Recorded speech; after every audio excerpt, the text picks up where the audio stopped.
Boom, it's clobbering time. Oh, welcome, my dear friends, for another clobbering time extravaganza. Clobber times 212 on YouTube, and of course, 912 overall, spanning 12 plus years. And I tell you what, you guys make it seem like a split second because you're so fantastic and what a bunch of great friends I have. And of course, joining us tonight, including this is about Marvel Team Up after all. So it's a team up indeed. I'm teaming up with one of my old allies and one of my dearest buddies. And we may have another teammate pop in later when he can. He's busy right now, but I think maybe Mark D might join us later. So when you shouldn't talk about team up books without teaming up with someone, right? That just wouldn't work. So I want to welcome, as always, it is a pleasure to have my very good friend Carrie Fisher, aka Flash. Buddy, what's up? Hey, what's going on? Oh, not much, man. Good to see you. Good to see Oh, you. good to be here. Thanks Good for to see being you here, too. bro. Been a Well, while, hear man. you anyway. It has. Yes. Yeah, well, I'm glad you're here, man. And for Monday night, Mark C. Comics Talk, everyone. I don't say it enough, but I really miss Mark, and this would have been a topic he would have loved. And so that's why this show will forever, this Monday Night Comics show, which has always been about comics on Monday night, really. It's why it's called Monday Night Mark C. and ever shall be. And I know this would have been a topic of his interest because he loved comics and he loved talking to me. We had so much fun talking comics. So as always, everyone, big shout out to the great Mark C. I'll do a few quick show notes and some hellos. First, some hellos. The great Lord Thoth is here. What's up, LT buddy? Avon lives. Long live the Legion, brother, as always. Appreciate seeing you. The great Snorta Poopas Cuber. What's up, Snort? J-Man, buddy. All right. Got a show coming up with J-Man. We got a few things planned soon. I think this Friday night in J-Man, if I believe it'd be, well, let me know exactly the time. I'm not sure if it's 7 my time or your time. But I will be a guest on J-Man's wonderful channel and his great stream there. I'm looking forward to that. It'll be my first time over there. He has joined me once a couple of weeks back and had a great time. He is a wonderful and a gallant sporting gentleman, and there is a link to his great channel, as there is a link to many great channels of friends of mine here on YouTube. Please seek it out in my description below. And I'll see if I can dig up that link in a little bit there, J-Man, and put it up there for it so I can tell everyone about it. And this Friday night, I'll be a guest on your show, and I appreciate you. Hungry Boy, a new friend to the show, and I really appreciate all your kind words on my new video series that I'm doing, buddy. I appreciate that. You're a big-time comics fan from the Down Under, I do believe. And I appreciate you. Old buddy, the man of iron, D. Bud Martin. D. Bud, yo, bro. Always a pleasure. Matthew Pounder, hey, man. What's up, buddy? Good to see you. Good to see you. Thanks for the M's in there. Check. You have some 7 p.m., 7:30 p.m. rather Eastern this Friday. Okay. Thank you, J-Man. I too am looking forward to it. I really like your channel. We're kindred spirits. I just discovered J-Man in his channel just a while back, and with all the things going on in the world, I love the fact that, like mine, his channel is about having fun and just kind of geeking out of the things we love. Or hey, if it's something we don't like, at least if it's geek stuff, we'll rag on it, but we'll have fun. And I really like that about his channel. I want to thank everyone who joined us Saturday night for Saturday Night Star Trek. That has just been killing it, as the kids say. My wonderful first officer Raquel and I, we are having a blast. Eric K, the great man of bronze. Great to see you, buddy. Thank you for being here. We're having so much fun with Saturday Night Star Trek. We started at the beginning of the year. Our ongoing mission, which will take some time, is to review all of real Star Trek. 66 through 05 only, the real canon. And we are now just getting to the end of season 2. Wow. We'll have only 2 episodes this week, but we'll have a little fun other than that. And then we'll start 3 the next week of The Next Generation. Of course, the beautiful, the magnificent Purple Valkyrie. Purple, oh, it's so great to see you. Purple, you need to come hang out with us next time. I love you so much. I like that. I would make up a topic right now just to get you an excuse to lure you back over to hang out with me. I love you. And I don't know you for this one, but I don't know if you care about this topic that much. But I know, but I know maybe since this is a team up thing, Purple, I should probably do a show about supervillain team up because that's Doctor Doom, and I know you love the Doomster. So, and it's great to see you, Perp. I love you.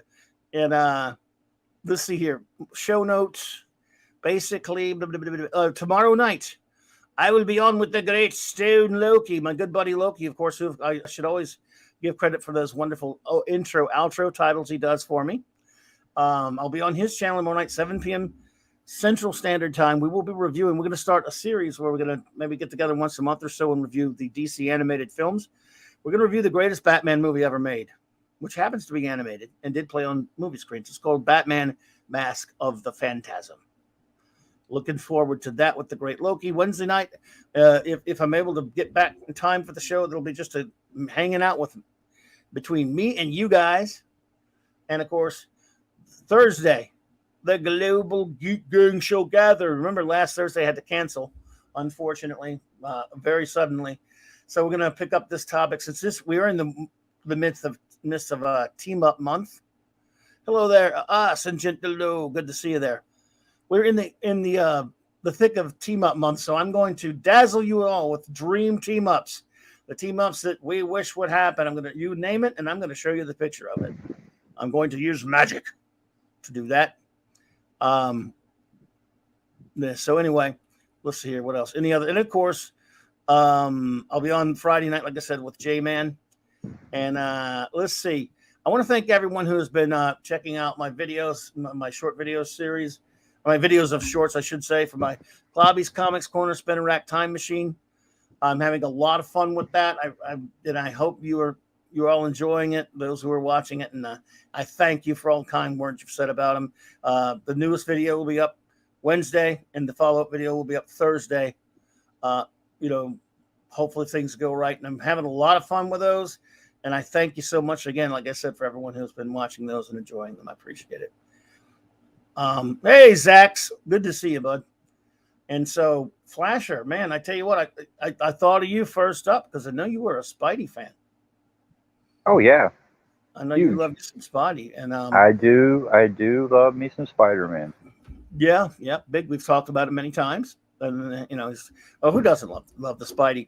So what I'm doing here, since I haven't really talked to you that much, and for those who may not know, a couple of weeks back I started this with the first team up book, World's Finest, obviously, Batman and Superman, and we don't do anything fancy here. Just basically went through some of the basic brief history of its beginnings, and then talked about the book over the years here and there. And then last week, you'll remember Carlos. Carlos joined me, and we talked about the second of those comics, Brave and the Bold, from DC. We're doing this in chronological order, obviously.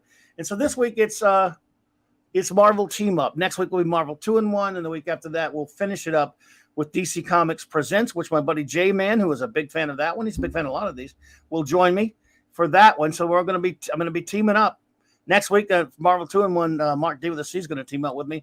Again, I didn't get the chance to team up with anybody for the World's Finest one because Carlos couldn't make it. But it's a team up show about team up comics. You need to team up with someone to talk about it. And I thought I would holler at you on this one for Spidey. One of the things, Flash, that always strikes me about these team up books,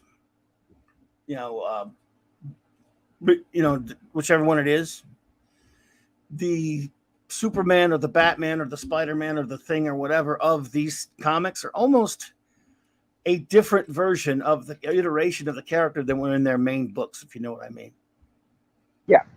Because, Spidey, Amazing Spider-Man, or even later the title Peter Parker, the Spectacular Spider-Man, were much about Spider's whole encompassing life. Spidey's, he was about Peter Parker as much as it was about him, Spider-Man's adventures, right? It was a soap opera. We've talked about it before, Peter Parker's soap opera. Yeah, it was a total soap opera, which was great. It kept the book interesting, kept your attention. Oh yeah, it's not a knock. It's not a criticism. Yeah, it's a compliment. These Marvel Team Up was great because if you maybe you didn't collect the Amazing Spider-Man, but these were jump-on books. I mean, you didn't really have to know what was going on in the Amazing Spider-Man to pick up Marvel Team Up. They were for the most part completely removed from whatever was going on in the book. So they were actually a great, starting point for somebody who, maybe wanted to get into comics or something like that because you didn't have to know what was going on No, over absolutely. in the Amazing Spider-Man, and it was fun to get Right. away from the storyline that was going on there. Briefly, you can jump away from that and have some self-contained story. And yeah, they were great. They were a lot of fun. Well, yeah, and there's the thing. Like if you take, for example, Superman at any given time back then, or Batman or Spidey, Superman was in Action Comics, Superman comic, his regular two titles, plus Justice League of America at some point, and let's see, and then World's Finest, and let's see here. He was in, but I'm trying to think. What? I'm sorry about the beeping there, folks. I forgot to turn my phone down as usual. So that's a lot of titles, and Right. that's a lot of. So you can't, and the team up books, they just don't have time for all that stuff. You can't, you can't be a soap opera. So that writer has the luxury of just saying, look, this week you'll team up with so and so and fight so and so, and that's it. Boom. And that was, and as Carlos and I were talking about last week, with regards to Brave and the Bold, or any of them really, but it's all the same. It's just all you get to do is have fun with the characters. You will see very little Peter Parker or Bruce Wayne or Clark Kent that much. Now next week we're going to talk about how it's slightly but not entirely different with the Thing and 2-in-1. But in Marvel Team Up, yeah, I mean you only have so many pages. These stories were rarely, contiguous. They were rarely multi-parters or sagas. Sometimes, not often. So the whole point each week was to put Spidey with some other, hero in the Marvel universe. And for a kid, that's just irresistible. I mean, because you're a kid, you see Spider-Man teaming up with, I don't care, Human Torch, Thor, Doctor Strange, or what have you. Or Right. even sometimes the more obscure characters, that's just irresistible. And I just think that makes it kind of just a fun comic. And like I say, you don't have to really concentrate on that much other than that. Because that's when these comics were so popular. Again, throughout, as I talked about with World's Finest, the first of these, it was really not until, even though it started in 1939 or 40 or whatever it was, it had Superman and Batman on the cover for something like 12 years before they actually ever even, inside the comic, they were not hanging out. They did not meet till way later, but it was an anthology comic, but they were on the covers. Canadian Spider-Man who does whatever a Canadian Spider can. Good to see you, brother. So that, and then later they got this idea, hey, they can team up inside too. And then Batman, the Brave and the Bold series, the comic book, number 28 featured the Justice League. But before that, it was an anthology series. Later, eventually, Batman started to kind of take over. Then for something like almost 150 or whatever issues straight, just about it was Batman teaming up with someone else because people, hey, Batman's popular, teaming up with another hero, boom. And the Batman in that comic, I mean, he is nothing like the Batman that you would see in the regular series at all. And there was they only used Bruce Wayne when they had to. And this is kind of the same. I was just reading the first issue of Marvel 2-in-1. Marvel Team Up. And we're gonna just do a little kind of slideshow of the pictures, the covers. I love these old covers, dude. Man, one of the funny things about this particular one, Flash, Marvel Team Up #1. For those who do not remember, this started as a series that was kind of shared between Spidey and the Human Torch. And there were some issues where it was Human Torch teaming up with someone else, not Spidey. It took about, I don't know, somewhere like issue 20 something or other where it became Spidey's team up book alone. I'm sure you remember. I do. By the way, there's nothing greater than a Bronze Age comic cover. Nothing. I love nothing is greater than a Bronze Age comic cover. Look at that. It makes me happy.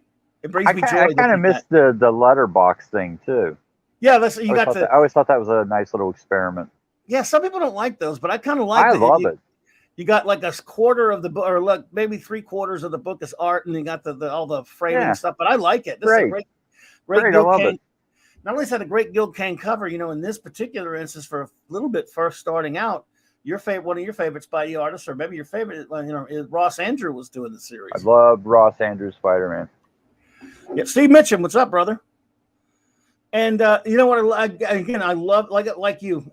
You know what I realized? I haven't read this in forever, and I just read it tonight. #1. Do you know that this takes place before Gwen Stacy dies? No. I had forgotten all about that. I Did just she appear in the book? about it. No, but she's talked about. Peter's Oh, about. she's mentioned. Okay. Yeah, this episode is about right around Christmas time, and he's talking about he's trying to get to a date with Gwen, and I'm like, whoa, this is 1971-ish or something, Okay. somewhere up in there. But anyway, yeah, isn't that crazy? It's like I didn't even think about it. I just figured it was after. It had been a while. Because the first issue I got was a little bit after this. And again, Gil Kane cover, folks. I can look at these all day. It's my happy spot, these old covers, like you talked about. I'm a Bronze Age baby, everyone. Yeah, me too. I was born in the 60s, and I wasn't really able to go pick out my own comic books until it was the Bronze Age, around this point, right? And man. And again, the first couple of issues, folks who don't know, of Marvel Team Up, Roy Thomas wrote the first one, of course. Roy Thomas was making a lot of decisions back then. The great Roy, who we talked about in depth about a month or so ago when I hosted my buddy John Shabino, talking about who was Roy's manager. But the creative teams would vary on this series, obviously. But the comic lasted like 140 something issues or whatever in volume 1. So, yeah, man, Gil Kane cover, you just can't go wrong. Well, see, here's the thing. The purpose of the cover is to get you to buy the book. It's got to be bold. It's got to be dynamic. It's got to grab you. And nothing did it better than a Bronze Age book. No, the bright. Look how bright these colors are. They're very bright. A lot of action going on. There was always some kind of action scene going on, or some dire situation. And I love the fact that in the Bronze Age they were not afraid to use word balloons. That's vanished now. They don't do that anymore. I don't know if they think it's hokey or it detracts from the art. But once the covers lost the word balloons, it lost a lot of charm. They do think it's hokey, probably, but I still love them. Probably. They probably think it's hokey. Mr. Gas Mask Animations, good to see you, buddy. Thank you for popping in, my friend. We all know who that is, and it's good to see you. We have another member of our team up here. Hello. Mark D with the C. What's up, brother? Hey, welcome. Yep. Sorry I'm a little bit late, but I don't think you. Well, so cool, man. You're good. Like I said, man, it's casual. I don't think you've met my good friend Flash before, but Mark D, Flash, Mark D. Great to meet you, Flash. Mark, how are you? Very good, very good. You're the big Penguins fan, correct? Yep. Oh, yeah. All my life. Yep. I won't mention the Rangers, then. That's okay. That's okay. I got no problem with the Rangers. Yeah, no, I'm big hockey fan here too. So love. He hates the he hates the Capitals. The Capitals, yeah. That's all good. I love watching any game of hockey, no matter who's playing. Though I have to say. Oh yeah. Yeah. So the first 3 issues of this, though, it was Spidey and Torch, and let's see, let's see. Then all of a sudden it became Spidey, but there were other, like I said, we'll show issues where it was, where Torch was there too. And it was kind of funny. I'm like, a lot of people might think, why would you, split up time or even let Torch be the host character on a book when Spider-Man was just so huge back then. And Torch wasn't as big as Spider-Man at that point, but he had a team up book in a sense before Torch back in the 60s with Strange Tales. He had his own Human Torch. Johnny Storm, Human Torch, whom I love, of course, was quite popular in his own right back then. Not Spidey level, but who was. Yeah, weren't they talking about making a movie with him at one point in the 70s or some kind of project? Or trying to remember now, but there's been a little bit. There were talk about giving him I don't know if it was his movie or a cartoon or whatever it was, but there were. But yeah, he was popular though. But I mean, his Strange Tales, he was in there for a good long while. So I don't know I don't remember any specific talks about him being in a movie, but it's possible. Yeah, one rumor I heard, I don't know if it's true or not, was that reason they didn't have the Torch and the FF cartoon was allegedly they were gonna sell the rights to do a movie or a TV show, but you read stuff on the internet, so who knows if that's that's true or not. And that's why they had Herbie the robot, allegedly. But That's right. I've never been Yeah, able to prove that. But the urban legend was that Yeah. they were afraid kids would set themselves on fire, which was not the case. It was a rights thing. So yeah, I think Mark Yes, is it onto was a something rights there. I think that was the rights Yes. were tied up somewhere else. That's absolutely rights used to Which do is that weird. back then. It is weird. It is weird. yeah, Man, 5 Gil Kane covers in a row. I mean, look at I just love these. those are awesome. Yeah. And I guess I got I know it's evil to get digital, everyone. You'll have to sue me, but I got Comicsology had a sale on these masterworks, Marvel team, a bunch of different masterworks for like 98 cents back in February or something.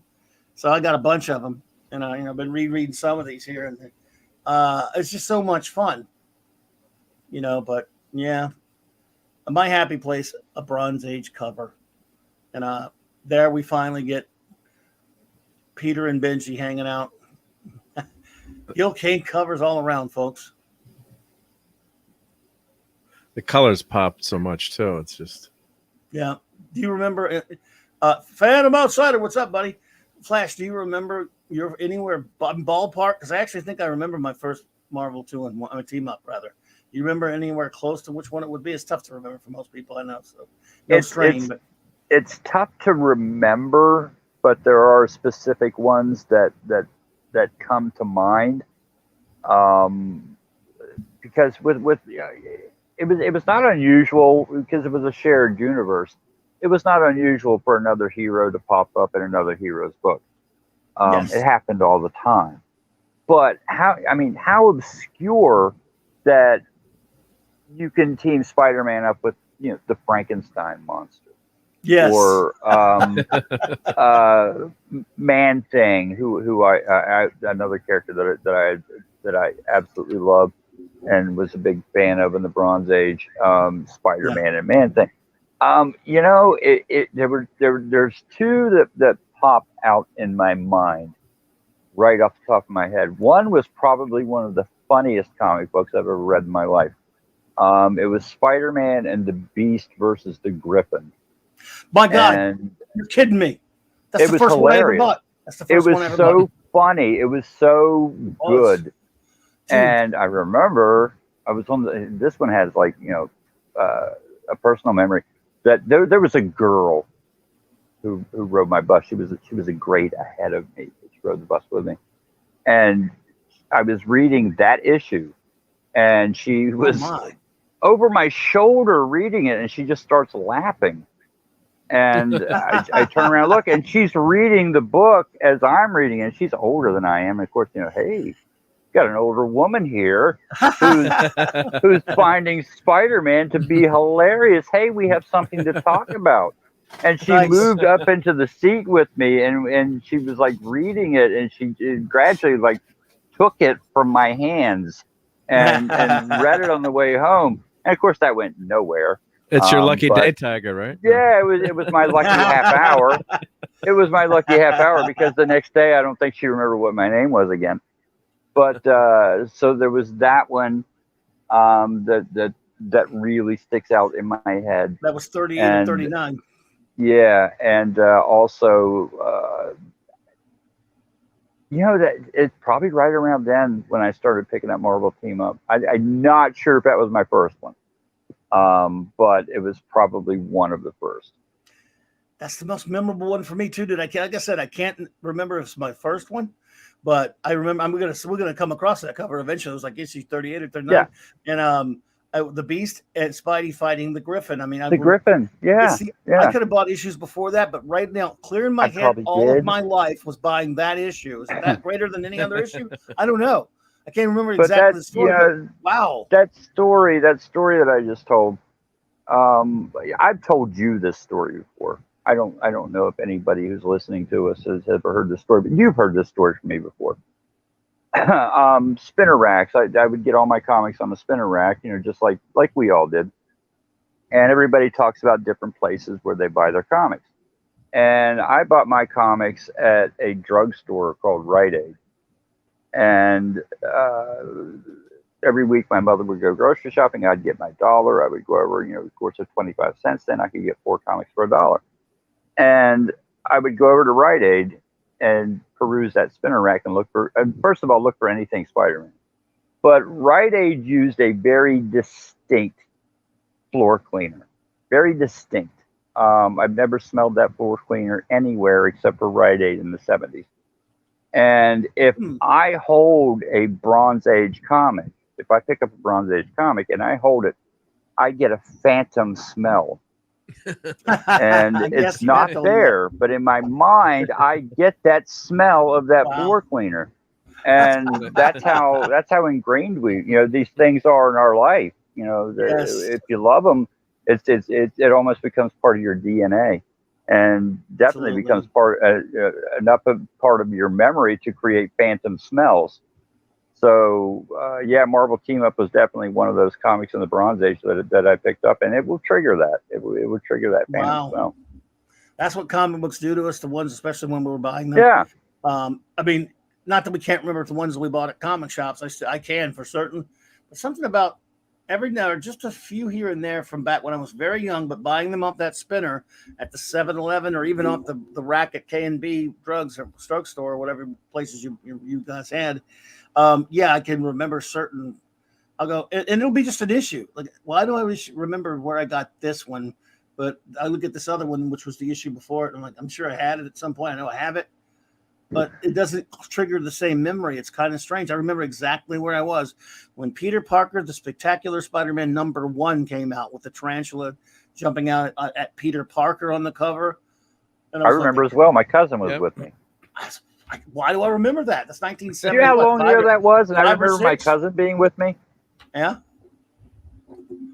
Yeah, that's crazy. We both remember that. What is it about that issue, dude?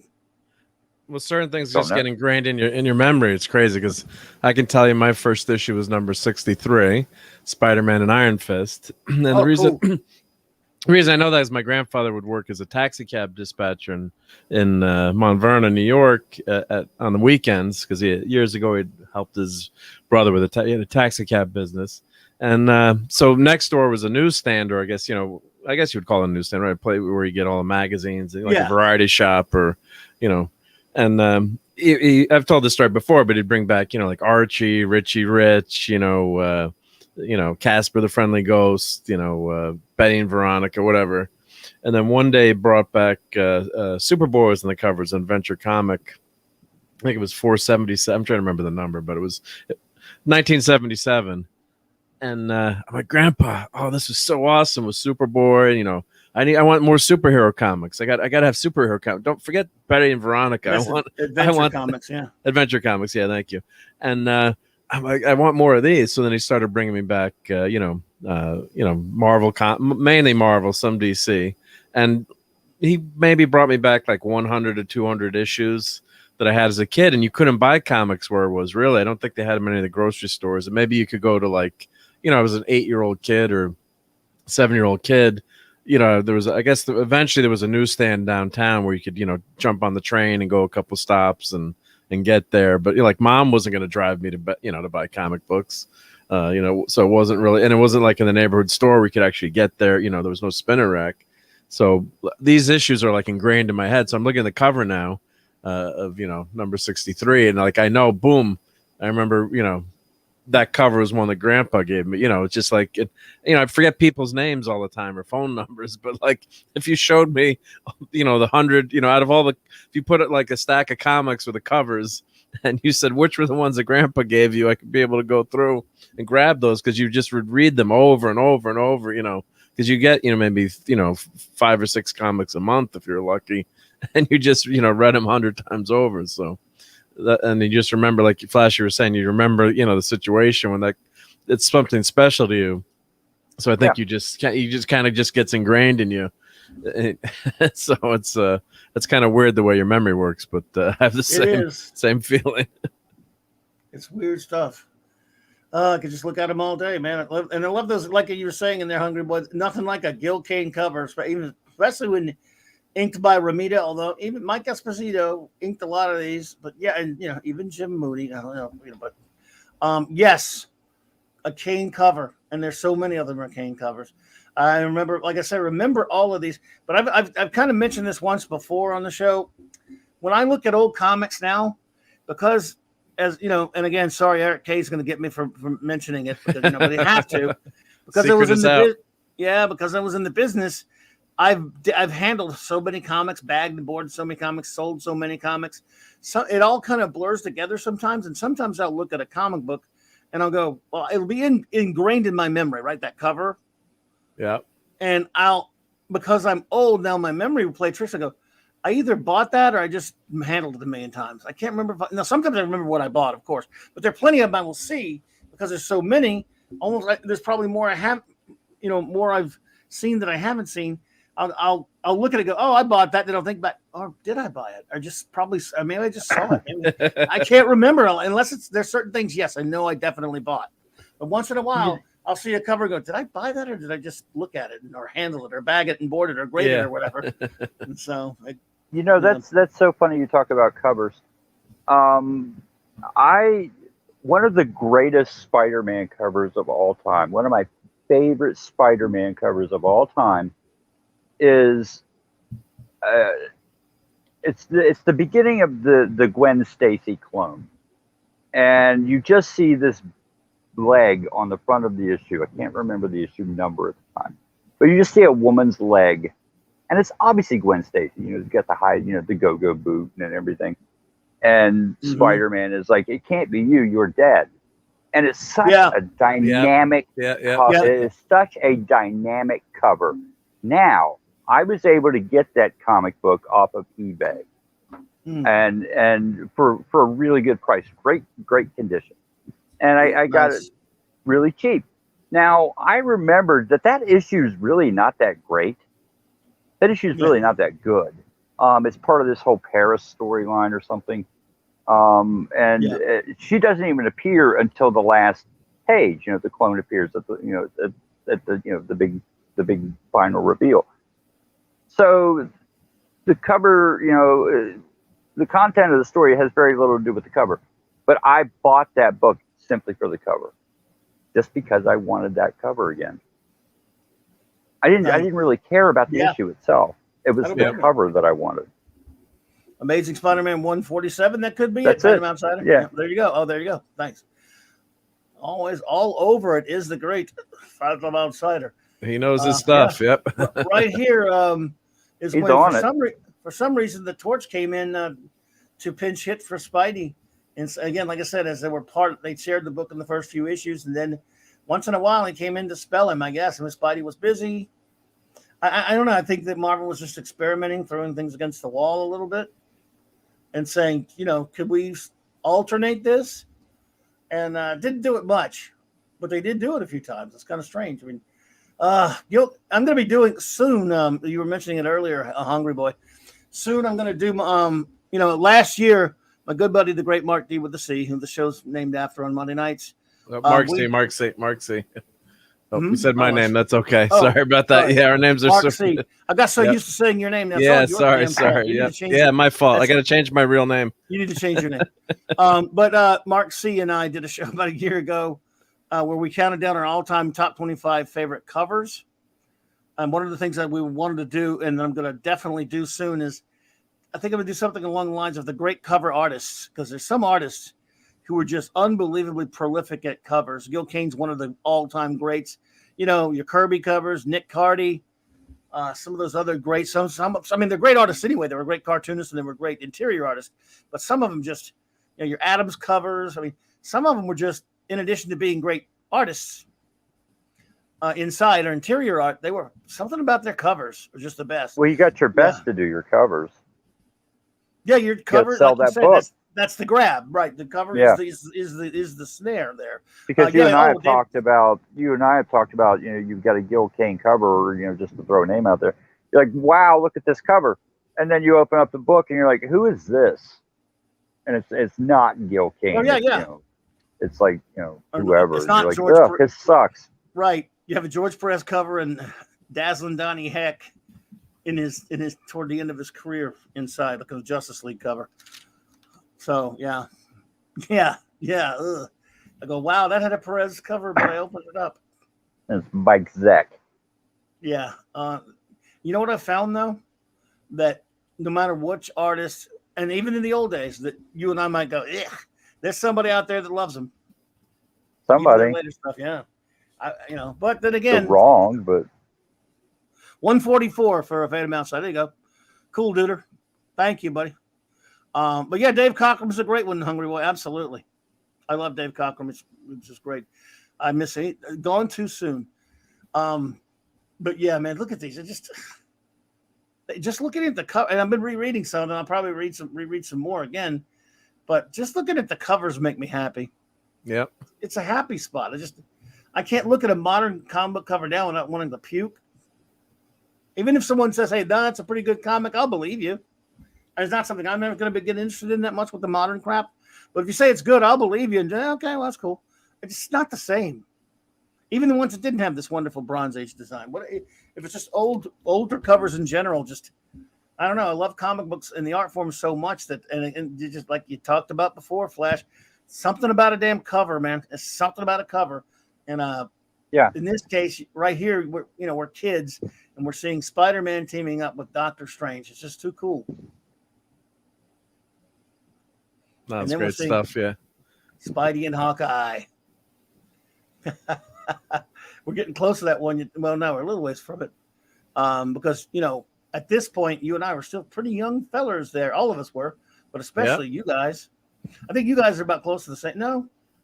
Yeah, you're close. I was born in 1968. Flash was born in 1966, right? Yes. And me 1964. So we're all spread out there. Two by two. Yep. We were all young. Well, then that means we were all youngins. So there you go. And we're still young. Back to Human Torch, filling in for Spidey again. Was Spidey really busy that month? And what an idea for Spidey, Human Torch, and Iceman.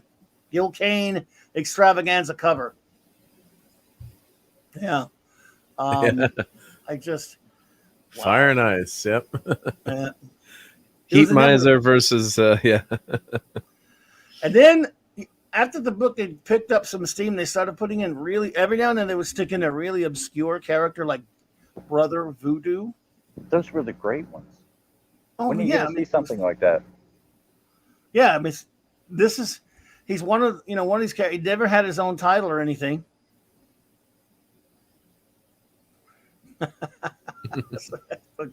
Hello, my name is Brother Voodoo. Let's hear. Took forever to get the Daredevil. There you go with the Gil Kane cover. I've been binging Daredevil again for the first time since 2015 when it came on, and I love that show. But this is a side topic, so I won't go into it. But man, they couldn't make that today, and it's only been 6 years. You don't even think they can make? I mean, I've watched it a few times. You don't think they can make it? No, it's Netflix. First of all, it has. Okay. I'll leave it with this. It has 3 white leads that are straight. Oh, all right. Yep. The lead characters are 3 white people who are straight. Without going too far into that, you know where I'm coming from, right? Yeah. Hey, we got Johnny again with Thor. Wow. Kane did like the majority. I mean, he was so prolific with these covers back then. I bet you. I bet you. There's a Starlin cover though, folks. There you go. I bet you have most of these. Mark, or you have mostly Marvel too. I have a few smatterings of the lower issues. Like I did have that one that you guys both had, which was the Beast 30. The Beast one, yep. I happen to have 38, yep. I think I just bought those as just collecting. You'd see them, and they're still not that valuable today. I use Comic-Base to catalog my collection, so it's a great software out there if anyone needs something to track your comics. I'm looking at the prices, and there's really not. The first issue is worth around $500, but $64 issue number 2. But most of them are in the $10 to $6, $8, unless you've got those key collectors that drive up some issues. But most of them are really affordable that you could go back and get buy these if you wanted to actually own digital is great, but if something like Flash said, you can grab one of those Golden Age comics and it brings you back. So if you really you want to get some of these back issues, they're not that expensive. I always had want the visual, the physical copies.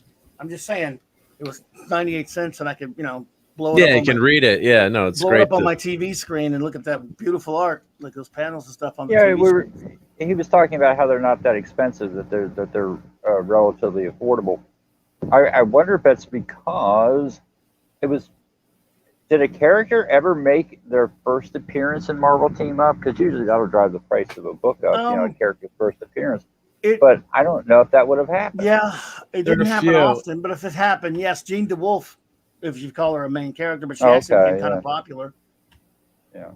There are a few, I'm sure. Yeah. But you're right though. Yeah, because of the nature of the team up. Yeah, the nature of the book, it probably excluded that.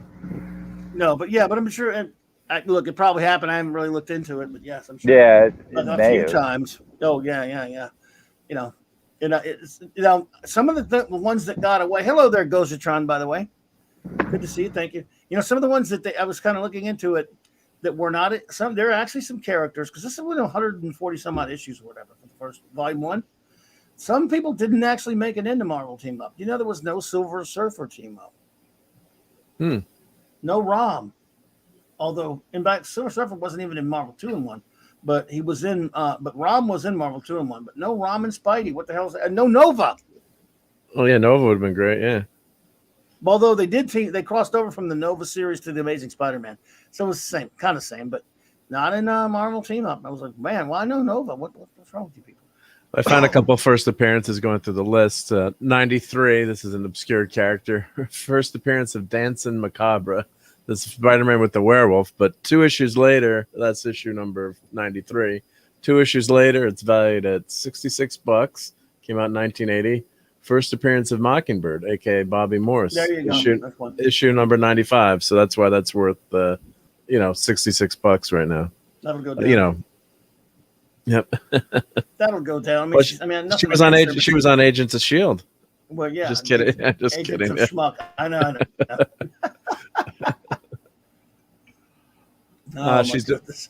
She's doing much better job on the Orville now. Yes, I love her. She's way better on the Orville. Dancing Macabre. Doesn't ring the bell with me either, Eric. I do not remember that. I don't remember that one either. You got me on that one, bro. Phantom Outsider would remember that, but not us. Yeah. So it's it looks like a Scarecrow rip off to me, but looking at the cover, yeah. Oh, now I think I know what he looks like, but I don't know anything about him or even the name of him. But I remember.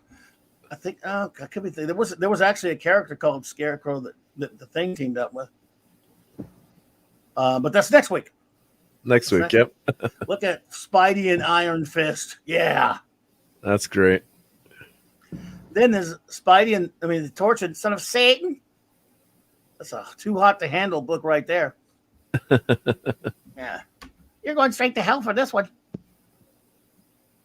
Damian Hellstrom.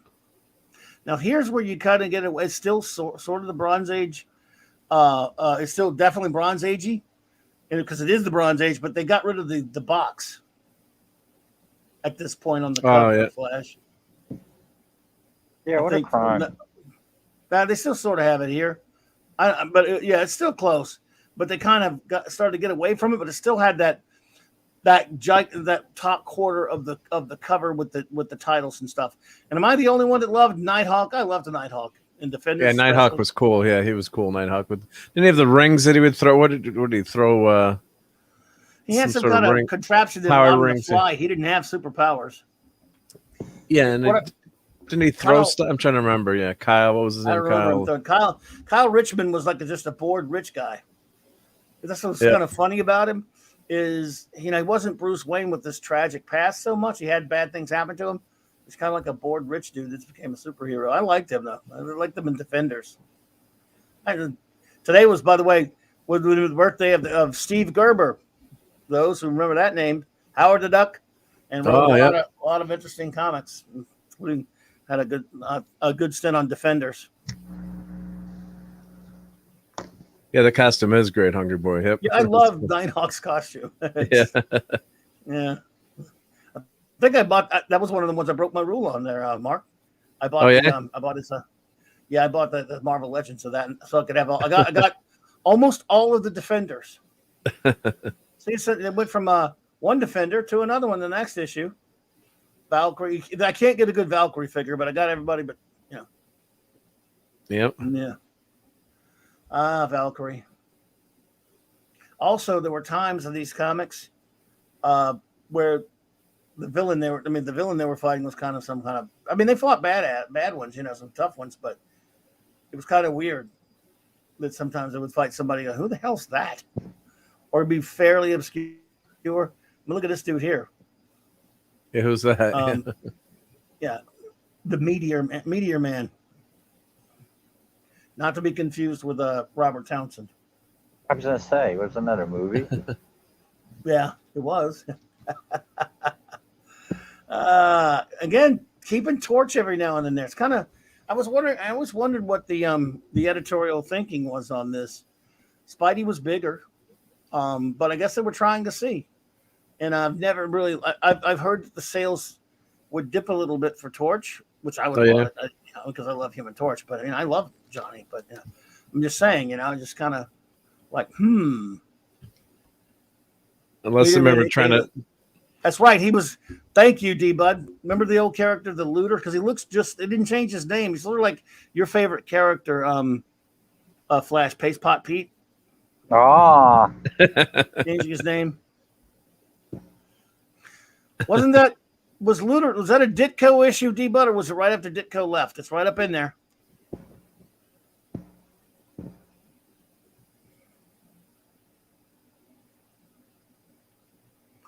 The Torch issues happened when there was a giant size MTU issue.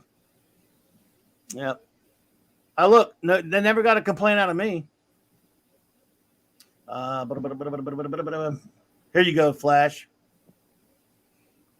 This Marvel's Frankenstein comic, by the way, was great really is good. this? That's amazing. That's awesome, yeah. J-Man, thanks for being here, bro. I know you got to run, but great to see you. Appreciate it. I will look forward to everyone. I'm going to be on with J-Man this Friday night, 7:30 Eastern, I think. Right? It is Eastern, right? Now I'll double check with you. And then, of course, he will be on in a couple of weeks when we do DC Comics Presents. But the great J-Man, please, everyone. I'm gonna go snatch that link to his page so I won't forget it. And everyone, I would like you all to please, if you have not already, because he's a good dude. He has a great channel. If you love comics, he loves the great stuff, and he is an awesome dude who has joined me once before, and I look forward to being on his channel for the first time this Friday with his great gang. And here we go. There is the link to his great channel. Please give a subscription and give him a sub if you would. I know we have a super chat from the great Eric K. Thank you for the $5 super chat there, Eric, brother, the man of bronze. But the bronze surfer, as I call him. Clobby's real favorite superhero is the one who beat Galactus by herself, Squirrel Girl, not Ben Grimm like he says. Well, why do you always want to tell my secrets in public? What is wrong, dude? Why are you always telling on me, Eric K., you big tattletale? Thank you, brother. Appreciate it. I remember that fight. Yeah, what issue was that? Issue number 50? No, I'm just kidding. Yeah. The only thing I know about Squirrel Girl is she was actually created by Ditko. And I have her first appearance. Usually I miss all the first appearances. It's just my luck. I'll have every issue of X-Force, or whatever. Just miss like Deadpool's issue, and then I'm like, wow, I have Squirrel Girl. They're gonna make a TV show of her. Maybe that'll go up and I can sell it. Of course, then it got canceled. Did you ever get the series, the Marvel's Frankenstein series? Either one of you? No, I did. You got Flash. Those early issues. It was called the Monster of Frankenstein. Later, Monster they changed of Frankenstein. Then they changed it to the Frankenstein Monster. But I those think early so. issues, Yeah. Well, the early issues by Mike Plug were beautiful. The great art. But I mean, here's a double draw for me: Spider-Man and the Frankenstein monster. I mean, that's not going to happen in the Amazing Spider-Man. That's only going to happen in something like Marvel Team Up. Then the next one they give him Man-Wolf, who's been around before in Spider-Man, but yeah. Who was different than Werewolf, right? Yeah. Yeah, that's these covers are starting to look very, very, very familiar. Oh yeah, as yeah, yeah. in I think I had it. It started out as Monster Frankenstein, but as you probably know, then they switched it to the Frankenstein Monster. But Mike Plug, like you say, Hungry Boy, Mike Plug was a genius. God, he was great, great artist. But yeah, see this one, I know this is right around the time you'd have been able to buy some of these Yeah, Flasher. see, I'm starting to get a time reference now. You know what I mean? Right. Yeah, and Man Yeah. Wolf was different from Werewolf by Night because he started in Spidey. That's John Jameson, Yep. son of JJJ. So that's 1975, September 19, yeah, 1975. That would have been about right. Yeah, Yep. that would be about There you right. go. Phantom Outsider says Clobby. Eric is lying. Clobby's favorite is Aunt Petunia. That's true. You mean when Byrne brought her in, actually put her in the comic? Why else would he use her battle cry? Remember, even Ben said Aunt Petunia says it's clobbering time. True. I love it. Well, remember, Byrne actually brought her into the comic. And she was a young, kind of good, cute woman. She was young and cute. All right, Flash, are you ready? I am. Are you ready, Mark? I'm ready. Even dude, it's weird, dude. Wherever you were and wherever I was at the time, well, I know where I was. We were reading this comic at the same time, right off the damn rack. This was, if it's not my first issue of Marvel 2-in-1, it's the one Hey, there we go. first. Yep. I love it. I need to try to find it again. I don't think I have it right now anymore. I mean, I may. My Forbidden School Bus Romance. And it's listed as a Bill Mantlo as a writer, Sal Buscema as the artist. Oh, actually, cover artist is missing on my comic book program. It's not listed, huh? Really? Who's it? It's surprised I didn't list it. What if it's Buscema? The art on the cover looks like. I'll just check it out and see. Because I think it looks like sort of a Ramita look or a Buscema look or something like that. Maybe it was. Oh well, that answers it. It's Ron Wilson. Oh, it's Ron Wilson. Weird, yeah. Yeah, our buddy with Marvel, our famous Marvel 2-in-1 artist. Yeah, Ron Wilson. That surprises me. But Mike Esposito can make anyone's inks. I mean, with his inks, can make anyone look like himself more than anything else. And he's not distinctive until he inks somebody, because that doesn't look anything like Wilson. But that doesn't mean anything. So there you go. Yeah, this is probably the most important issue of Marvel Team Up ever, because two of us. And I do have that issue, but that was before I. Yeah, it was before I. Grandpa would have brought it for me because it's 75. So Yeah. I just know from the date that Retroactively, yeah. Yeah, so I just probably saw it somewhere. Oh, that looks like a cool cover. Let me grab it. I love how on the opening, every inside cover at the top would just say, like, for example, like this issue, Spidey and the Human Torch together. Every opening page, every splash page would have that at the top. So, and that's a nice one. That's Ramita all the way right there. And then it got weird on you there, Flasher. Look, another obscure one. Look, Sons of the Tiger. That's about it. You can't get much more obscure than that, but that's why they put the torch on the cover, probably. Anyone remember the Sons of the Tiger? I do not. I know you all do. Yeah, I have that issue too. I don't remember reading it. I can't tell you. Well, this was during the Kung Fu craze. Yeah. They were in Deadly Hands of Kung Fu, probably one of those titles, one of those mags. Let's see. That's something that I never got. A Kung Fu comic. Oh, they were huge in the 70s. Yeah, but Kung Fu movies, they've got a visual style, but when you just got an illustration of somebody throwing a roundhouse kick, it's like, okay. I know, but they were pretty big. Exciting, man. I guess. Yeah, I know. I was there. I remember. Master of Kung Fu I had a good story though, and loved Iron Fist. So, but yeah. Scarlet Witch, there you go, folks. Gil Kane cover. It's funny. A Gil Kane covers, even when the different inkers on them, like an Esposito or something like that, it's pretty much unmistakable if he didn't do just the layouts. What is Gas Mask, Mr. Gas Mask Animations? If you think about it, maybe the evil variation of Captain America, Burnside something, could have been who Red Guardian fought. Well, you know something? You could have a good point there, buddy. I never think of that before. Well done. Kane's women were gorgeous. I love one. Oh yeah, God. Yep.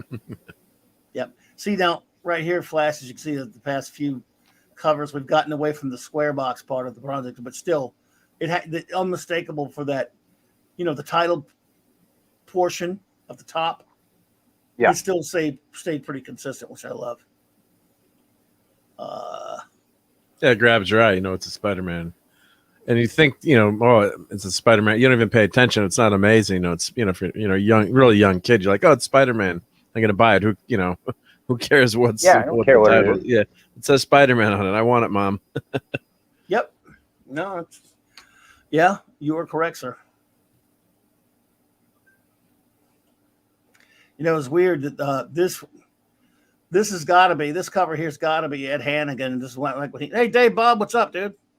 Good to see you, buddy. I remember when Ed Hannigan started doing his kind of strange covers, but it's kind of generic for him. I mean, I'm saying that and I'll probably be wrong, but I'm betting it probably is. My program doesn't list that one's blank too. Huh. Usually it's missing the cover art as well. Yeah, you got to go to stuff like either the Marvel database, or the DC database, or the Grant. Now, the Grand Comics database is pretty good for that too. Except unless, like when I'm doing for the Spinner Rack series I'm doing, when I have to find artists and creator teams on like Gold Key or some really obscure comics or Charlton, because they rarely had credit boxes in some of those comics. It's tough to find, but they do. I've been able to find some sources for those too, but obviously Marvel and DC, have the credit boxes and stuff. Yep.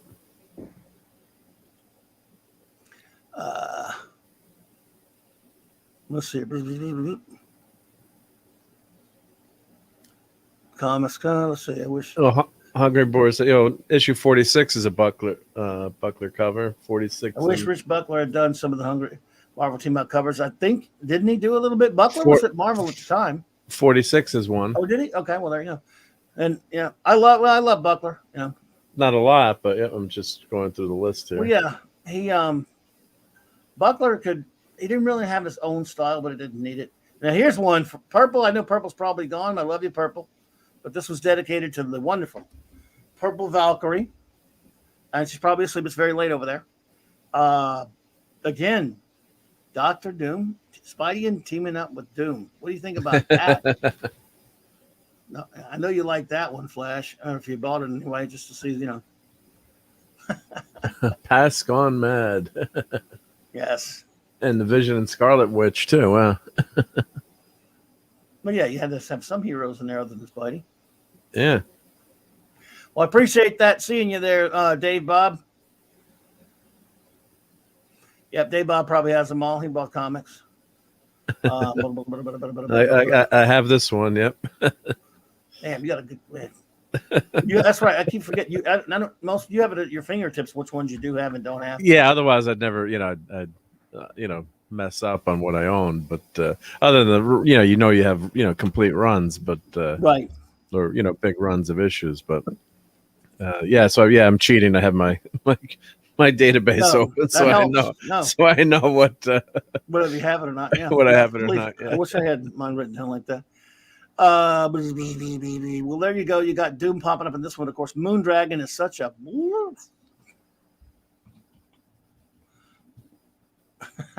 We're doomed, you bubble-headed booby. Dr. Zachary Smith, oh, the pain. Oh, you still with us there, Flasher? I am. I'm just looking at these covers. Yeah, I'm loving this. Killraven. Now, here's the thing about old Killraven, War of the Worlds. It kind of, again, this was a title that was kind of sort of fairly separate for the Marvel Universe, but not. It takes place in the future. It's sort of based on H.G. Wells, but not, even though they credit him. And yet Killraven would end up meeting superheroes all the time and stuff like that, So I used to, especially the P. Craig Russell issues of Killraven were great. So I don't know if any of you ever read Killraven, but those are some cool. I don't even know what that is. You don't remember that? No. It was called War of the Worlds, but it was Killraven and War of the Worlds. It was in the future if he was fighting the Martians and stuff like that. So no. Really? You don't remember Killraven? Oh, God. I never do saw not. that? I guess, man, you didn't see it on the rack that much back then. Nope, I missed that one. Yep. I didn't buy it all the time, but here's what I love here. That's a great cover. I love Deathlock. And it's figures you mentioned it was 46 because Buckler is the co-creator of Deathlock.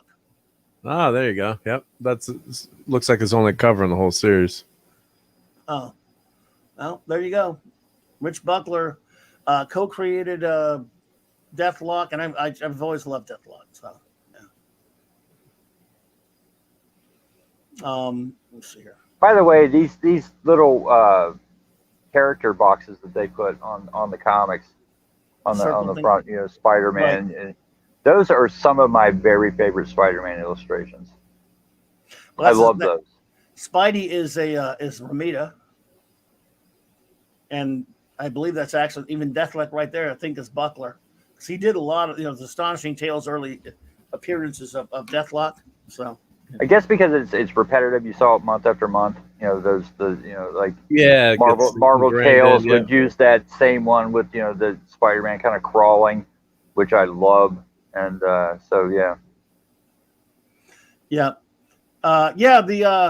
Martians that killed all the other Marvel heroes. Remember that? I know you remember Phantom outside of that cover with the warped, like evil versions of the Marvel heroes and that Killraven cover. I'm sure you remember that one. But yes, Terminator owes a lot to Deathlock, and actually owes a lot to a lot of things. But that's for sure. You were correct, Matthew Pounder. Let's see here. RoboCop owes even more. Hungry Boy. Yep. Yes. That would fact check true, I would say. Oh, there you go, man. Brother Benji. Yeah, I like that one. Yep. The Basilisk. Whatever the hell the Basilisk. I always thought he was a weird looking, kind of a strange type of a villain. Apollomees Minion, good to see you. Hail. You know what's funny too? I'm looking at these. Some of these were 30-cent covers, and those are worth more. So they've got like 35-cent or 25-cent, and then 30-cent cover. So I guess that was you alleged comic book shop owners would maybe know that. But what was the reason for that having different pricing on the comics? Was it different different area of the country, or? Well, you're talking about this very issue has a 35-cent cover on some of them, or 30? Like 45. I'm looking at it has 25 cents. It's still only 25 cents, and then it also has an issue published that month where it's 30 cents on the cover, and that one's worth same exact issue, and it's worth $20. Are you talking about the same issue? Same issue, yeah. It happened once in a while where they went back to. It was kind of a regional thing, but they went back to print on some of them here and there. Not like I don't want to say like a second printing, but sort of. Yeah. And when they did it once in a while, it happened. I mean, it really happened a lot with the first issue of Star Wars. But once in a while, it would happen, and it would be, they would just put a higher price, which is kind of weird because all the other titles were like this one, still only 25 cents. So that's why the one you're talking about is worth more than the normal run. The normal regular print run with the Deathlock, the same thing. That issue 46, there's a 30-cent cover. 47, there's a 30-cent. Yeah, this one is a 30-cent thing. Yeah. Like Phantom says, they did tests and stuff. Interesting. It was a different print run, basically, to see if they can jack the prices up. And see how it did, right? Yeah. So, yeah, it was weird. So it's not the same print run. It's at least maybe it's the same print run, but they just stuck that price on something. I'll put it to you like this, Phantom. Yeah. That may be regional in some ways because I never saw that. What he's talking about, I never saw that cover discrepancy of the price. Oh, and then after issue 49, it went to 30 cents. The horror went to 30 cents in issue 49. Well, see, there's the thing. Yeah. Well, see, there's the thing. What he's talking about there, I never saw that. My neck of the woods, just the other covers with 35 cents on it. Yeah. You see, so I didn't even hear about that or see anything like that till many, many, many years later when I would run across one or someone would ask a question like, why does this have 35 cents on it instead of 25? And it's weird. But yeah, I remember when every time those months where it says still only 25 cents, I would go, what do you mean still only? Yeah. Right. What do you mean? What is that supposed to mean? Still only? It means we're raising the prices in a few months. Yeah, but I'm a kid. I'm like, huh? Yeah.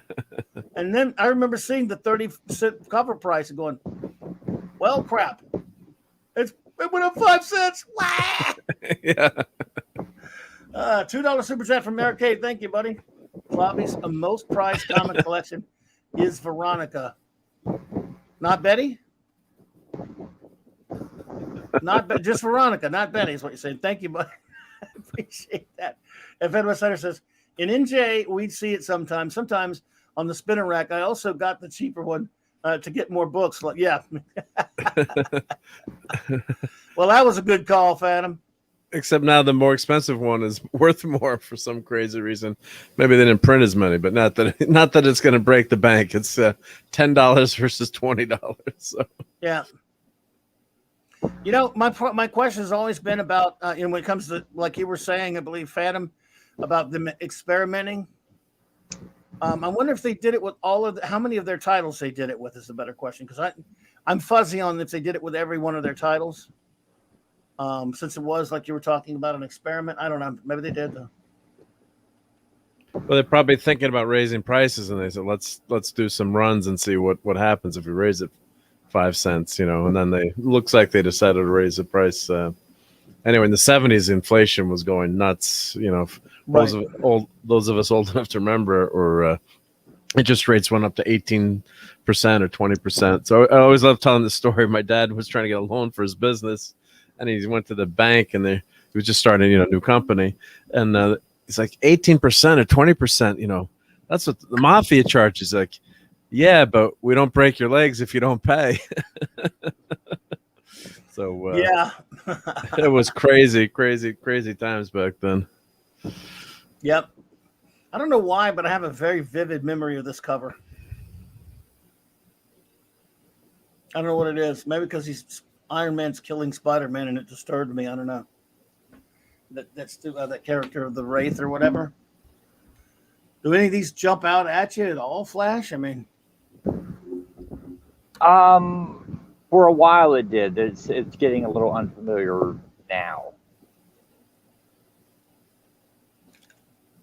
Yeah. I mean, it seems like the great percentage of these are still Gil Kane covers. And that's number 50. Yep, that's Gil Kane. Yep. What is it with issue number 50? I think. Oh, I don't know. They didn't do a special. Look and see, it's back at 25 cents. I mean, it doesn't say still only. Yeah. So again, not being in any other region at the time, I just remember the prices on the comics of my area, and damn you, Marvel. Can you imagine what the print runs on these comics are so astronomically over what they do now? It's not even funny. I mean, a low print run back then was 200,000 or 300,000. 400,000 was low in some cases. Well, I always love reading the sales report in the they have that once a year. You'd read in the fine print. Like I don't think they do that anymore, right? In the comics where they would publish like how many they're required to publish, how many magazines were sold. Yeah. Remember those? Yeah, they don't do it anymore. Hell no, they don't do that anymore. People would laugh at them. 12,000 issues. Yeah. I'd be like, that's all you sell, a freaking comic book with Batman in it? Well, okay, sure, guys. That's special. You guys can't sell 30,000 Batman comics now. I know it's a little bit more than that, but it ain't much more. And they can't sell 40,000 Spider-Man comics now, probably. And if it's more, it ain't much more. And any other comic, they're in the low, like in the 5s and 10,000s, and some of these print runs are just garbage.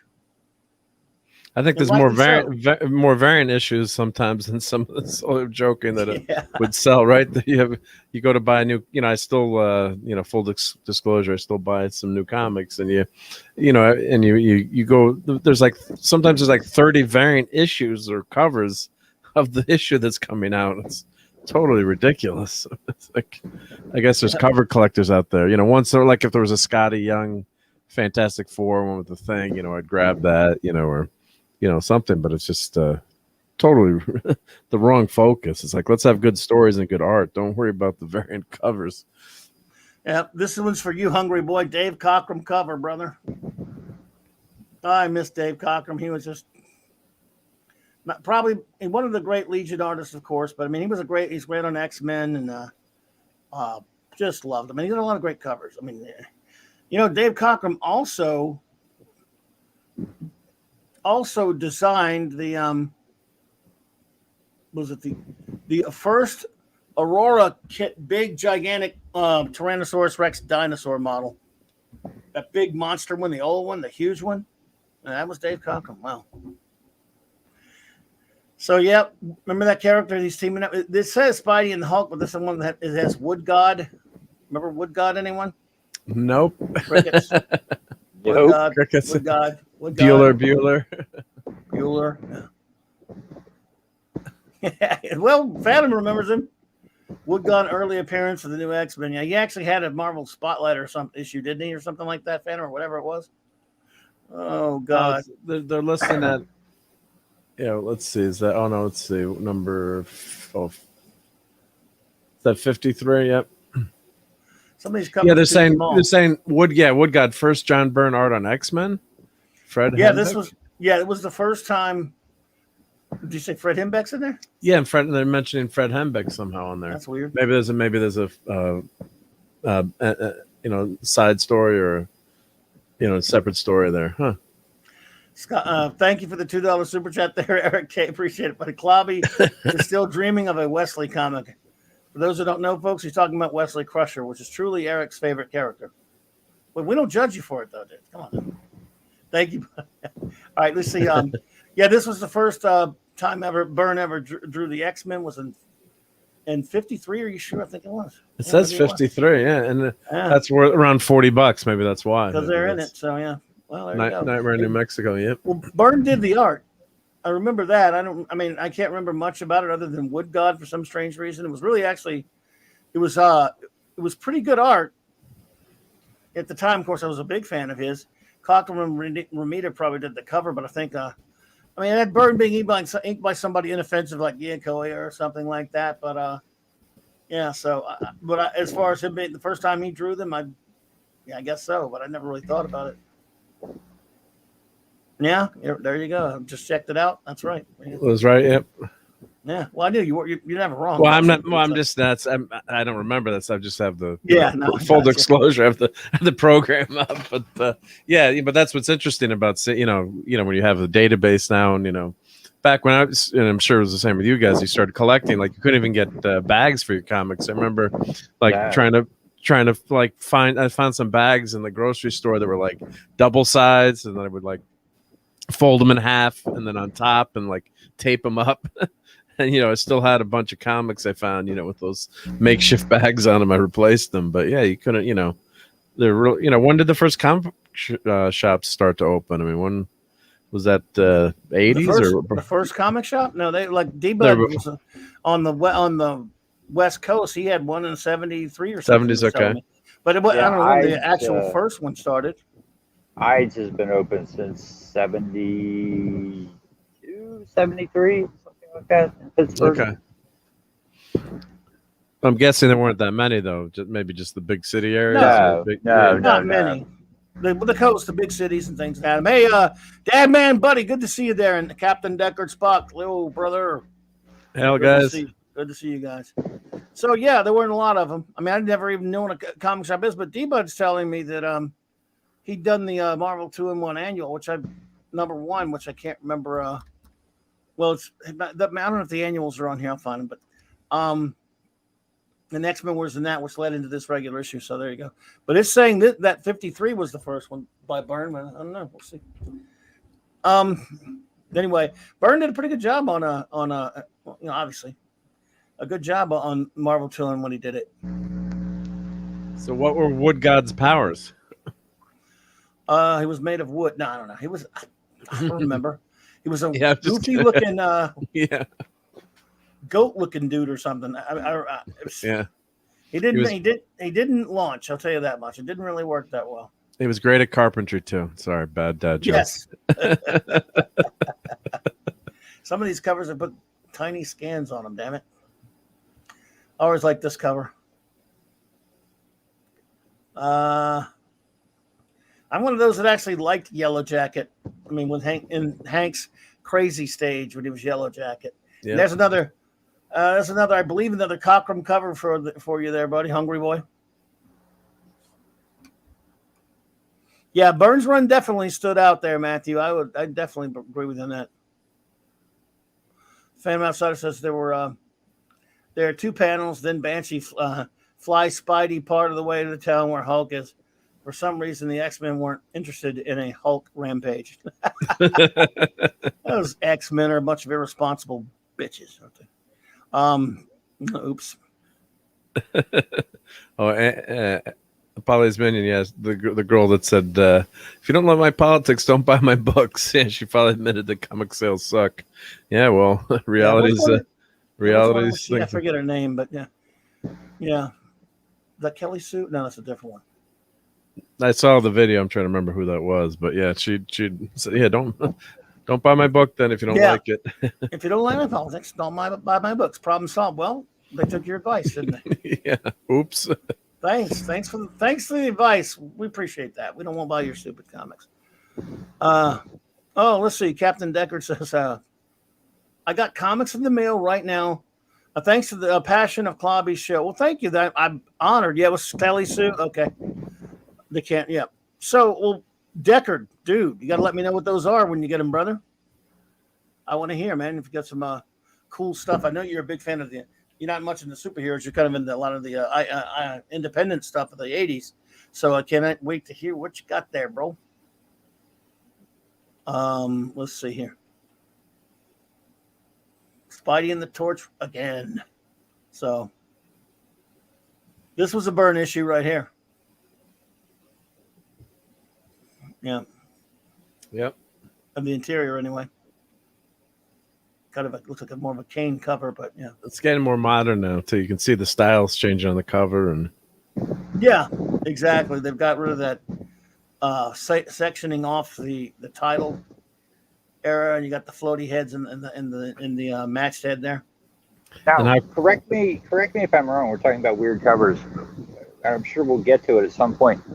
Didn't they do? I remember they did some weird experiments with live action photos. Oh yeah. Remember this? Okay, so there is one coming up, right? Oh, there is. Yes, go back to 63 for a second. That's my first one.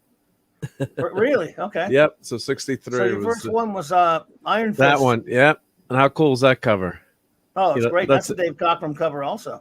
That's engraved in my memory banks. Yep. That's never forget that cover. I'm like, who's gonna kill Iron Fist? Who's this guy? So that was just nice. That's a classic. Love that cover. I love Iron Fist. And then the Daughters of the. He was still in it. The Daughters of the Dragon. That didn't take off, but hey, good Cockrum cover. I always love. This is one of the ones stands out for some reason. This one and the one after it, Captain Britain versus Spidey versus Arcade. I did have this one. That's first appearance of Arcade. That's worth $65. Wow, just because of Arcade? Yeah, $65. Yeah, I know it's by Byrne probably, but no. Yeah, it's Byrne. Actually, it's by. Yeah, I mean the cover's Perez, but obviously, but Byrne I think did the interior probably. Again, I could be wrong. Says 65. It says cover by Byrne, but I defer to you usually. But I think that's a kind of a sort of a Perez like Sinnock. It doesn't look Byrne to me. Yeah. But it could be wrong. I mean, I'm always, my dumb memory. So yeah, but I trust you. But it could, the program could be, it's his database. So too. Yeah, it looks like Perez Sinnock to me. But yeah, because I'm seeing when I click on it, I'm getting a bigger picture than you're seeing through that thing there. So yeah. But then the next one, I don't know what, for some reason, the next issue really cover really stands out for me. And I think that might be, I don't know if that's probably a Byrne cover, but I can't really, again, sometimes when, the inker, but when they say penciler, it's probably a Byrne cover. I don't know. Yeah, it is. It's a Byrne cover. I'm going to go with it being a Byrne cover. Claremont and Byrne. Yep. Claremont. It says Claremont's the writer. Yep. Oh, he's the writer. Yeah. Yeah. Sorry. Yep. No. Yep. No, I'm just, that's that classic X-Men team up. So, yep. Oh yeah, no, yeah, that's true. That was their first time they collaborated was, I think, on Marvel Team Up. You know, I don't look. I do not. I never trust my memory anyway. Oh, okay, Captain Deckard, Starstruck, cool man. Michael Kaluta, Kaluta's art on that was beautiful. What's that? Let's see here. D Bud said, um, Perez Sinat. Thank you. There you go. Let's see. What? I love me some Joe Sinnott. All right, let's see here. And I hate when I say Sinnott because you're not supposed to say that, but it's a habit. It's Sinnott. Wow, that's a weird one. Tiger has weird hair in this one. Yeah. Lots of it too. Wow. There's Craven. Yep. What about that one, Flash? No, maybe. It looks familiar. It's all starting to look familiar again. You're getting older. That's why. There's a burn cover. Yeah, I definitely had this one. one. 100%. Yeah. Yeah, and that's burn. I mean, unmistakable burn. Probably now I'm probably being inked by Bob McLeod or somebody like that, but it looks like burn to me. You know. Bob, I don't know how to say his name. Bob Wiacek. Wyacek. Wyacek, thank you. Oh, Wyacek. Sorry. Yeah. You know how I learned how to pronounce Wyacek? Because people were asking how to pronounce it in one of the letters pages, and they said it's pronounced like this. Think of it this way: Wyacek. Why not cash? That works. He was kind of just a standard basic inker, but yeah, I know you love this one, Flash. I'm sure you bought that because you love Man Thing. Oh yeah. Whatever knows fear burns at the touch of Man Thing. More Cochrane greatness there. At this point, I think I'm going on a run. Yeah, you were probably picking it up whenever you bought every issue, right? Yeah. Yeah. Havoc was always a weirdo, but I liked him.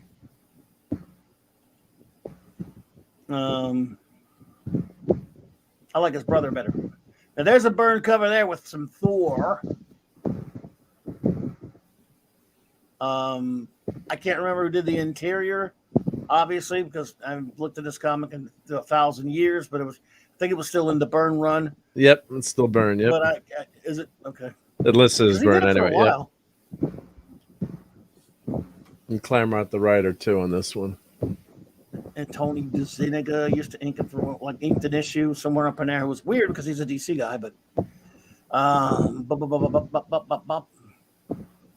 let's see here. So we're on a run here where we're all probably buying it, whatever we would see it anyway. Although I don't know. I bought this one. Look at the Bob Layton cover and Byrne Layton. And then look, to hell with you, John Byrne, for the way you hated Bob Layton's inking. Because I loved it. Bob Layton was a great artist, is a great artist. But I'm pretty sure Byrne didn't do the inside of that one because it had like somebody like Frank Springer or Jimmy Mooney or somebody like that, unfortunately, or somebody. But this is when they started having some kind of it's wrong to call them hacks. These guys were good cartoonists and good artists, but it didn't look as good as Byrne or Layton. Yeah, Layton's pretty active on Facebook. He's a good follower. He's always posting stuff, and he's still doing a lot of commissions. And so he's recommend following him. Yep. Agreed. D-Bud, who is the man of iron, who knows his Iron Man. Yeah, Bob Layton is one of the most important names connected to the character of Iron Man ever in comics. Always liked that cover, even though Whiplash is a wussweed. Yeah. I mean, don't tell me Whiplash could beat those two guys. Yeah. Spidey and Daredevil. Oh, remember this one? Small cover, but I'm sorry the cover's small on some of these folks. Spider-Man and the not ready for prime time players. Don Pardo was there. Oh, was this assistant editors month? No, that was when it was David Letterman. This was years before that. Okay. Yeah, David Letterman was assistant editors month. I'm pretty sure. Yes, Layton inked Burns so well, especially in that team up with Hulk. That was Hulk annual 8 or something, right? Again, Hungry Boy, there's things that John Byrne said about Bob Layton's inking on his pencils of that Hulk annual that I can't say on the show tonight. Not to get too sidetracked, but when I discovered the Comics Journal, I did a whole show about the Comics Journal, and I did a show a few months back about magazines about comics and fanzines and things, which I really am proud of and I enjoy doing. I talked about one of the first issues I ever bought of Comics Journal. Actually, the first one had the letter page backup. The letter page fallout over a John Byrne interview, and I finally got the Byrne interview a few months later from that, and he said things about Bob Layton's art and inking on him that I can't say here. Let's just put it like that. What you got there, Mark? Of course, I don't have the comic, but I've got the action figure. Hang on. John Belushi. Hang samurai. Hang on 1 second. I gotta figure this out. Let's see. There we go. I love this action figure. Yep. Time now for another episode of Samurai Delicatessen. So yeah, if you haven't seen John Belushi on Saturday Night Live, go rent it or watch it. Yeah, I think it's on NBC Universal. But yeah, some of these scans they got really small versions of it. But yeah, I remember. You know what? I'll be honest with you. I don't think I bought this one when I saw it on the thing. Oh, you know that one, huh? Okay, Hungry Boy, I just mentioned it because a lot of people don't know about that interview. But you know your stuff there. It was, wow. So different. What a different time. I like this cover for some reason. It's colorful. And I love Luke Cage. Well, I called him Power Man. Thank you very much. Because he was Power Man. Marvel's TV sensation. So that was when the live action TV show. Yep. Yeah. And you've met the actor, right? Who played Spider-Man. Flash was able to arrange back. Wow, Flash! You realize it's almost a decade ago. Is it really? Nicholas Hammond, you had him come on the show for a little while. Oh yeah. 50th anniversary of Spider-Man in 2012, and what a spiffing fellow! Great guy. You ever see anything of him these days, or hear from him or anything? I hear from him occasionally. Okay, I hope he's doing well. He's doing well. When was the last time it was right around Once Upon a Time in Hollywood. Oh yes, that's right. I heard it was in Once Upon a Time in Hollywood. Yeah, okay. it was right around there. But okay. I don't want to ask him the obvious question, what's going on with No Way Home, because I keep hoping maybe he'll pop up in there. God, that'd be so cool. I'm like, maybe he wouldn't tell me anyway. He's not going to tell me anyway. So yeah, okay, so that would be cool. Yeah, when that series came out, it was such a huge deal. All my friends and they were all like, "Can you believe it? Spider-Man's going to be on TV? You know, we got to be home." Of course, there's no VHS, so you had to be home to watch it, right? You know, it's like, but that was a big deal. And then he shot his web shooter once a week. You know. Yeah. But it's fun. It's fun to watch the. You know, I have some of the DVDs. It's fun to watch those. They're not all bad. I mean, the acting's good. Hammond's good, and. I mean, they're limited by the technology, but you know, it was pretty damn good, I thought. Oh yeah, they were fun. And I got a surprise for my buddy Deckard. Hey, Captain Deckard Spock. I dedicate this one to you, sir. It's a Byrne Austin cover, like you said, Hungry Boy. It's terrific. The art on the interior on this one was by that pipsqueak Howard Chaykin that you're a big fan of. So yeah. And yeah, I call him that because he tried to start a fight with me in a con once. I'm not even kidding. It's a long story. And he would have lost. He would have lost big time. I was 22 or 23, and he was this little runt. And who started it? Really, not really. I don't mean an actual fight. He just came and got up in my face about something. I wasn't even talking to him. And, wait! You can't let this hang. I told you about this before. I don't remember this. You can take a break from the covers. Let's hear this. The guy, Chaykin, was doing a panel. This was in Mississippi at a Coast Con.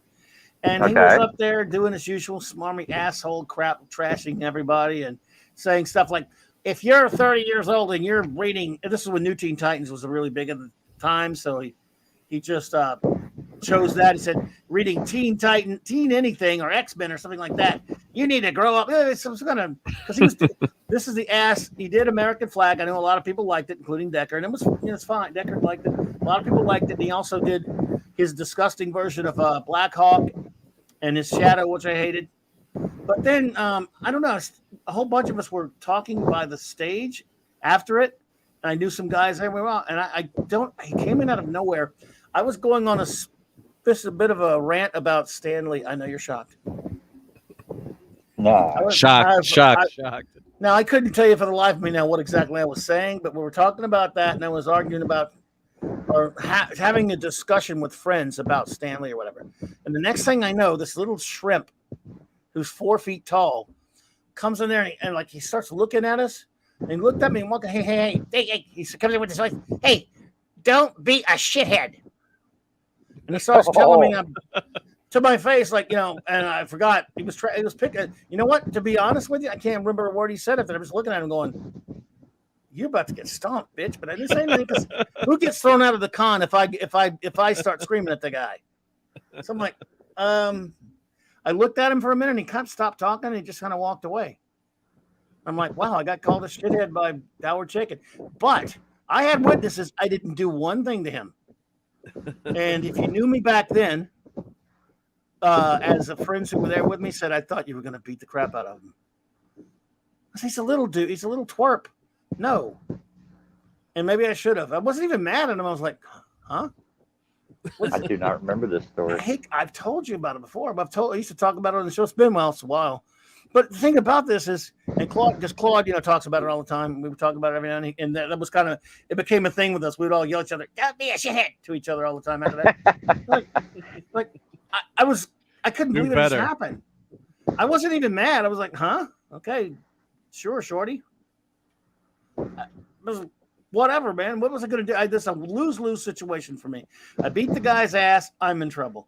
I get thrown out of the con. And everyone thinks a big dude, and that was human size back then, but I mean, compared to him, I was a big dude. I'm like, yeah, that just ain't going to go well. So I'm like, what a little shithead. And no, that's shaking. And yes, the regret runs deep because I wish I'd smacked him upside the head. But I don't solve my problems with violence. And it's always been a thing with me, and I'm not even kidding here. Someone hits first, they're going down, and they're going to get buried their face buried in the ground. But if they don't hit first and they just call me a name, I can't. You can't hit somebody. Dude, that was 1985 or 6 or 7, somewhere up in that ballpark. Yeah. So I can't believe it. I know I've told you this before, Flash. We've been doing this for about 10 years. I honestly don't remember that story. Wow. Well, there you go, everyone. So Chaykin's a jagoff. And I thought Decker would like But you know what the thing about it is everyone knows that. So, and now I'm going to give the thanks. Thanks for giving the M as tribute in there to the great Mark C. And if Mark were here, he'd be laughing at me. He said, "You should have punched him." That's what he would be telling me right now. And he'd be making fun of me, going, "Why didn't you kick his ass?" And he's right. I should have. Now I'm really going to live with the regret of not punching his little face in. I don't know. I'm kidding. I would never do that, folks. I don't respond with violence. I mean, think about it. But anyway, Chaykin, and you know what? I never liked his comics, to be honest with you. I know a lot of people like him. Some people like his art. I had a buddy of mine not too long after that, I think around the same time, I think, and for years worked in his little sweatshop and did all of his background art for him. And so he worked for Chaykin. And I never once said, "Go tell your boss to stop being a shithead." That's not true. I did say it a couple times. And yes, I got picked on about it for years about that. But just so you all know, I got picked on about that from my friends some of them still haven't stopped. So there you go. Yeah, some of them now see the covers are changing. Yep. But not as dynamic somehow. Well, there's our Griffin though. Too bad the cover's too small. But I love Wonder Man. Yeah, how did the Griffin rate 2 appearances? I don't know. Well, he didn't pop up in a lot of comics. Well, it's funny. He's in Avengers: Earth Mightiest Heroes. Even brought him back. Oh, this! I wish this cover were bigger. This was one of my favorite Byrne issues right here. Spidey and Red Sonja. Don't remember that one. Oh God, this was anyone remember this one? Come on, really? No, Oh, this was nope. great. Nope, don't remember that one, unfortunately. Yeah, it's a great cover though. Yeah, another Byrne in Claremont. Yeah, it's I can't. It's a smaller picture for some reason. I don't know why. A lot of these are. I mean, this got a bad scan on there, so I'm sorry, folks. I wish I had a better. The art in this one, by the way, man. I mean, Terry Austin is the best inker on Byrne ever, bar none. And he inked the cover and the interior. And Byrne never looks better, in my opinion. You might got you Hungry Boy, or some of you guys might disagree, but I think Terry Austin's not only one of the greatest inkers of all comics. I think he's the best inker on Byrne by far. Although Byrne would disagree. I know Byrne, that's because Byrne wanted to, Byrne, but when he became a quote unquote superstar, he started inking his own crap. Yep. And just so he can get paid for the inker money. So you guys remember this one? Do not. Some do though. These guys, I thought it was Merv. Griffin was popular. More popular than Michael Douglas? Or Mike Douglas, sorry. That's a Jeopardy question, right? Yeah. But yeah, because Merv Griffin created Jeopardy. He did. Yep. Wow, that's right. I remember that show. Wasn't he in The Man with Two Brains? Or was that Michael Douglas? Mike Douglas. I can't remember. It was Mark Griffin. Well, for those who are looking for it, there's your Buckler cover. Okay, I forgot who was the Buckler fan in there. They wanted a Buckler cover. You got one right there. Or but see, you can tell Bob McLeod inked it because he overpowers everybody. And the way I think he signed it, I can't really see the cover that well, but it's got to be. I agree. Austin from 77 to 82 was the best Byrne inker. I'm with you. Of course, he was also great on Marshall Rogers there, Hungry Boy. Let's see here. Anyone remember Satana? Yeah, I remember Satana, sure. I don't think I read one comic. There's another thing. I don't even think I read this issue. I probably never read one comic book with her, but I see her and I go, oh, that's Satana. Isn't that strange? And there's a lot of characters like that, though. You see them all over the place, and you may not have even read an issue with them in it because it's fairly obscure, but you just kind of, oh, I know who that is, I think. That happens to me a lot. Or you've read an issue and just forgot that you've read it. I mean, it's in the recesses of your, because it read, I'm like right. You probably read. You guys have read so many issues, and you just, my brain gets scrambled after a while trying to set the story straight. So, yeah, there's a lot of comics in that head. Yep. I didn't even read Son of Satan that much. Did you ever read that, Flash? Or either one of you? I did not. No, I didn't. I think I had, obscure 1 or 2 issues in my collection, but. Do you know what would have happened to me in the 70s in my Christian home of my parents who burned my comics because they're of the devil? If I brought home an issue of Son of Satan, forget Satan. About it. See, just proved our point. Yeah, it's funny that they would. How'd Marvel get away with that? How'd they get away with that? I guess know. Was this like after Rosemary's Baby, or the Exorcist? When was the Exorcist out? It was a few years after, around that era. 73. Yeah. It was around that ballpark area. Yeah. Because I went to Catholic school, so yeah, you'd be, and Dungeons and Dragons was a big controversy with the moms, like or Devil was hot in the 70s. Yeah. So I'm surprised they got away. With the comic code, I guess the devil was okay. Yeah, devil's good. Yeah. As long as he doesn't win, yeah. Ghost Rider, at least you can kind of get away with it. Like he was just it's still, he's a demonic character. But Son of Satan, Jesus Christ. Oops, sorry Sorry, Yep. Father. Sorry, Father Miller. Yeah. Sorry, Father. We Flash. We have a fellow YouTuber on here who's a really cool dude that sometimes will guest on his show. He happens to be a priest. He's called the Nerd Father because he loves geek stuff. And I go on sometimes with him.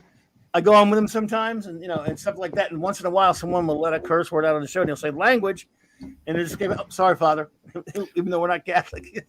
10 Hail Marys, 5 Our Fathers, and you got to read Fantastic Four 47 to 50 to atone. Yes. Good old Father Miller. So now it's just a habit. Even when he's not here, if we cuss, I just want to say, sorry, Father. Yep. Yeah, there's some Nick Fury finally. That's weird with the Silver Samurai and the. Yeah, you have that figure you showed it the other night, didn't you? Yeah. That's a cool figure. But what the heck is Silver Samurai doing with Nick Fury? I don't know. And I guess a Black Widow, yeah. Oh. Yep. I'm not sure about that. I don't even know. That's Boomerang, whatever his face is. Slaughter on 10th Avenue was the title. Yeah. There's a kind of a nifty cover. Now, see, that makes more sense, Master of Kung Fu. Yeah. Fighting Silver Samurai, and with a Leia Aloha. His covers, okay, but his interiors, Jesus wept. There they are again, man. This is a saga going on there with old Silver Samurai. Yeah. Then the Guardians of the Galaxy.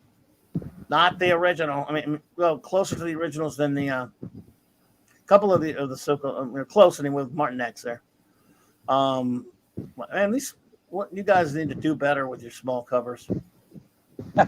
Small can do better, Senator. Do better. Yeah, do better. Buckler and Rubenstein. What's the time? Ghost Rider. Yeah, the Tomb of Dracula was big, which was a great comic.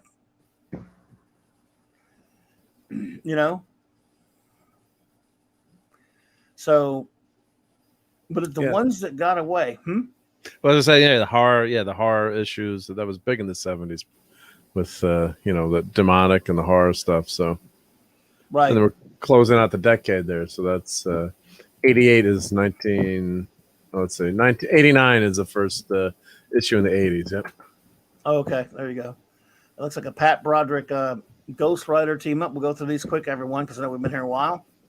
And, just a little walk down memory lane of Marvel Team Up. Now, anyone out there who has read Marvel Team Up, I think we've kind of talked about my favorite issue, Sentimentality, is the one with the Griffin that we talked about. But I think my favorite stuff is some of that Byrne run for me. I think it's the one I kind of like the best, personally. For a while there was, there was obviously some great art, some good stories. But does anyone have a standout issue that you think about other than that Griffin one, or no? And in the chat, let me know if you do have it. It's hard to pinpoint a Marvel Team Up. They're a lot of fun, but if they weren't part of a storyline, it's difficult to remember. Yeah, I agree with that. Yeah, because of course my first issue that I read is that's number 63. Sticks in my brain. I read that probably 20 times over, and then but I love what I love now with these is like Flash was saying, a lot of them are one issue comics, or one issue standalone comics, which one off. So you missed that today because everything's got to be I eventually stopped reading the X-Men because you had to read 6 other episodes and the issues, and the story was intertwined with other stories. It's like, it's so refreshing just to open up and get the whole story right. Like Star Trek is, it's just, you start watching TOS and, you're sucked into that one issue and then or episode and then it's done with, and, you don't need to tie it into anything else. Yeah. Yep. Absolutely. And Hungry Boy, you're right. We're into the shooter years. Don't get me ever started on the shooter years, my friends. Well, there you go. The first appearance of why does Mockingbird matter? Nothing against her, but who cares? Well, I guess anything first appearance now with they're banking that she'll be in the MCU someday, other than Agents of S.H.I.E.L.D. Yeah, so she is sort of, yeah, but yeah, you're right. So people just buy them up. Let's see here. Matthew Powder, Mr. Fear, Marvel Scarecrow. Wasn't Marvel Scarecrow in 2-in-1 in Marvel 2-in-1 there, Matthew? I remember him teaming up with the Thing. Was he in a Marvel team up issue? Oh well, he probably so then. Phantom Outsider, Spidey, Cat versus Greg Weller. Yep. See that? You know when I saw that one first, Phantom. Actually, I didn't get the original, but that big Marvel big Treasury edition had a bunch of Spidey team up reprints, Marvel team up reprints. That's one that has that Gil Kane issue. Great one with Spidey and Cap and the Gray Gargoyle. Also had the T-shirt of the panels. Oh my goodness, dude, that's fantastic. Nice. Hungry Boy says, faves are Tigra in Arcade, Man Thing, Red Sonja stuff. Yeah, Red Sonja that's one of the best issues, I think. Plus first Gil Kane stuff. I'm an artist, so I'm art-based. And I wish I was an artist. I can't draw flies, Hungry Boy, but I love art, especially comic book art. So that is great to hear. I'm right there with you. D-Bud, issue 39 was memorable to me because it harkened back to the story in Amazing Spider-Man 26 through 27. Wow. Excellent. Well, excellent, D-Bud. There's Howard the Duck. So finally met Spidey. Where's Jed? Yeah, where is he? This was interesting because this one was the Hulk teaming up with Spider-Woman. No Spidey, no Torch. I think this could have been the first time, if I'm not mistaken, because we looked at all the covers, where that was the case, where it was neither Spidey or the Hulk. And I think it was a Ditko interior or something, if I remember. I could be wrong. But I bought it, even though I'm pretty sure I bought it just because I was like, that's weird, the Hulk? Yeah, that is. I think it was Infantino, probably, or somebody Infantino, like that. yeah, Infantino is the art, according to my program. Yep. Well, the cover's probably definitely Frank Springer or they're saying like that. They're saying Infantino too, but I trust you over the comic book it's database. Infantino. It's Infantino. Yeah. You're right. I mean, sometimes that era I get the Ditko or the Infantino confused. I love both of them, but some of their art at the time. Yeah, I remember that one, Phantom Outsider, how Captain America admonished Spidey about the fact that he beat the crap out of the AIM beekeepers. Yeah. Yeah, I remember that. Wow, we remember the same things about that issue. I wonder if that comic was worth $2,500 to you. What was that? Was that the what contest was running in at that time? I remember there's the shopping spree. Shopping spree. Yeah, remember those? Yep. And the Columbia bicycles was one of them too. They had for a while, right? With 10 speeds. Yeah. Yep. They used to annoy me with those damn things. It took up space on the cover. I hated those friggin' ads. Yeah. Yeah, it's so stupid.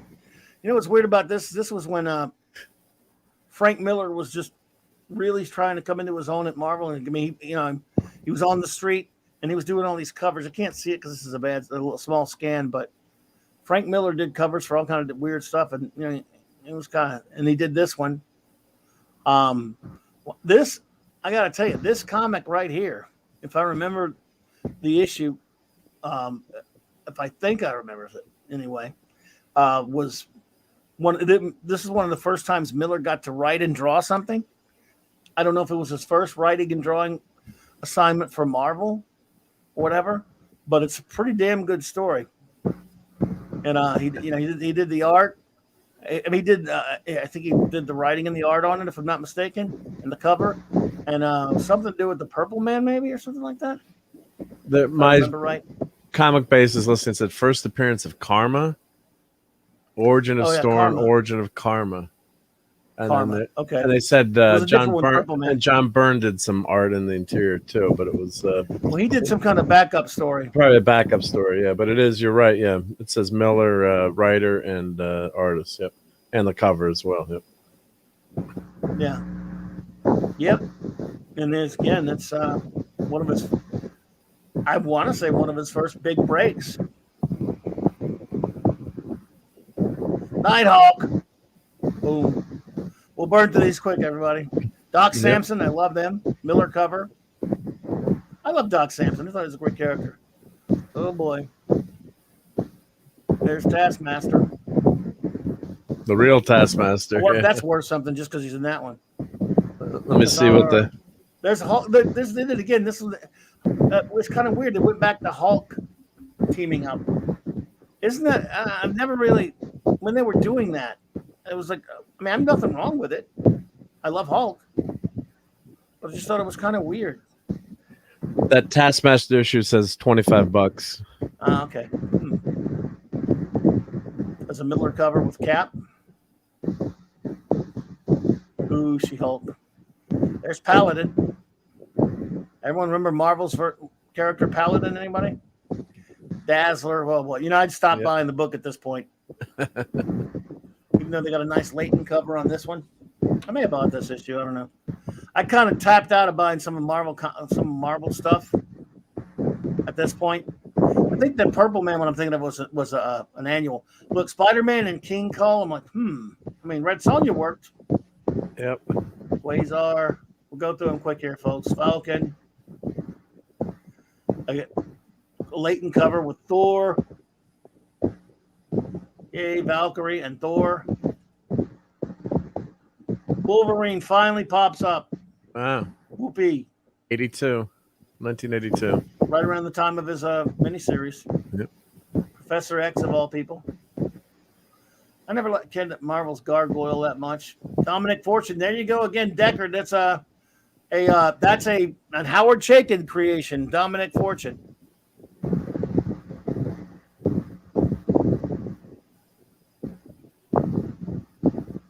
Yeah, you're right, Hungry Boy, the hell shooter. Yeah, you ain't wrong there, buddy. Spidey and Torch. We're almost to the end, folks. There you go, Flash. That's a cool cover. Small one, but it's a Spidey and Man thing. I bet you bought that one. I did. Spidey and Daredevil, yes. These covers, you guys should have put bigger covers. Damn it. What's wrong with you, Marvel Database? With your covers? Yeah, it's a tiny covers, yeah. Yeah, they're just lazy little bastards. Yep. Spider-Man, Hulk, and Power Man and Son of Satan. What a weird combo. That almost must mean you believe in Satan. There you go, Flash. That's the real weird cover. You're weird. Yeah. This cover freaked me out again, sorry, Eric, but I was running a comic shop at this point. And when this cover came out, I'm like, huh? Yeah, what happened? Red Brown, and it's not Nicholas Hammond. They also did a Spider-Man cover like that. Yeah, and the Spider-Woman cover. Oh, yeah, I forgot about that. I don't remember the Spider-Man one. I'm trying to think which one that was. It's amazing. Yeah, you're right. It's taking amazing. His mask off, and like somebody's taking a picture of him with his mask off. Oh, okay. You know which one it is, Mark? No, I was just saying it's amazing how the costumes today with the spandex, how they make them look more realistic. I mean, the Spidey suit today, and you compare it to what was up with that cover? Which one? One you just passed. The Spider-Man's huge legs and feet. With Mr. Fantastic, or yeah, it's kind of a weird swing there. Yeah, it looks like Paul Smith or somebody like that. I mean, I don't know how to do the art. You know how interpretative art, I guess. Paul Smith cover probably could be. Sal Buscema. I mean the cover. The cover. Let's see, what's the cover on that one? Cover Paul Smith. He was. I mean, I like Paul Smith. I'm just saying, there's kind of weird legs or something. Al Milgrom. Sometimes it's tough to remember these. Which artist does what, but yeah. Jack of Hearts. Yeah, Jack of Hearts. Remember him, folks? Yep. Was he mostly in Iron Man comics, or? He had his own series. He had a miniseries. Yeah, Marvel thought he was going to be huge. Yeah. Let's see. Canadian Spider-Man says, did they ever do a crossover where Rorschach had Hulk's power? Seems like that would be not to my knowledge, Spidey.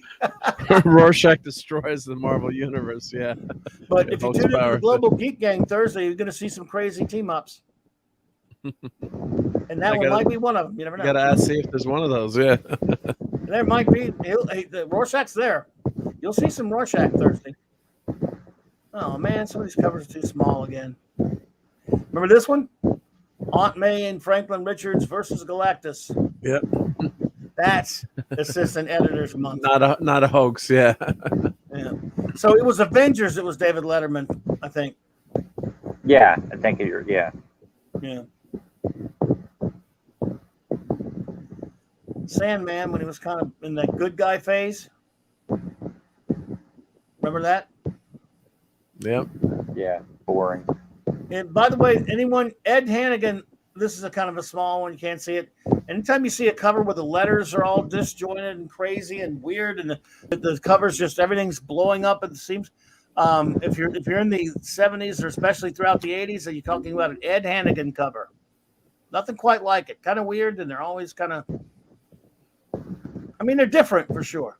I'm not knocking it. I'm saying that you can tell an Ed Hannigan cover. Even this one, his design is I've always got to hand it to him. A lot of people are really into it. I don't know his figures so much, but his cover design is always fascinating, and it's always something crazy and different. That's interesting. Yeah.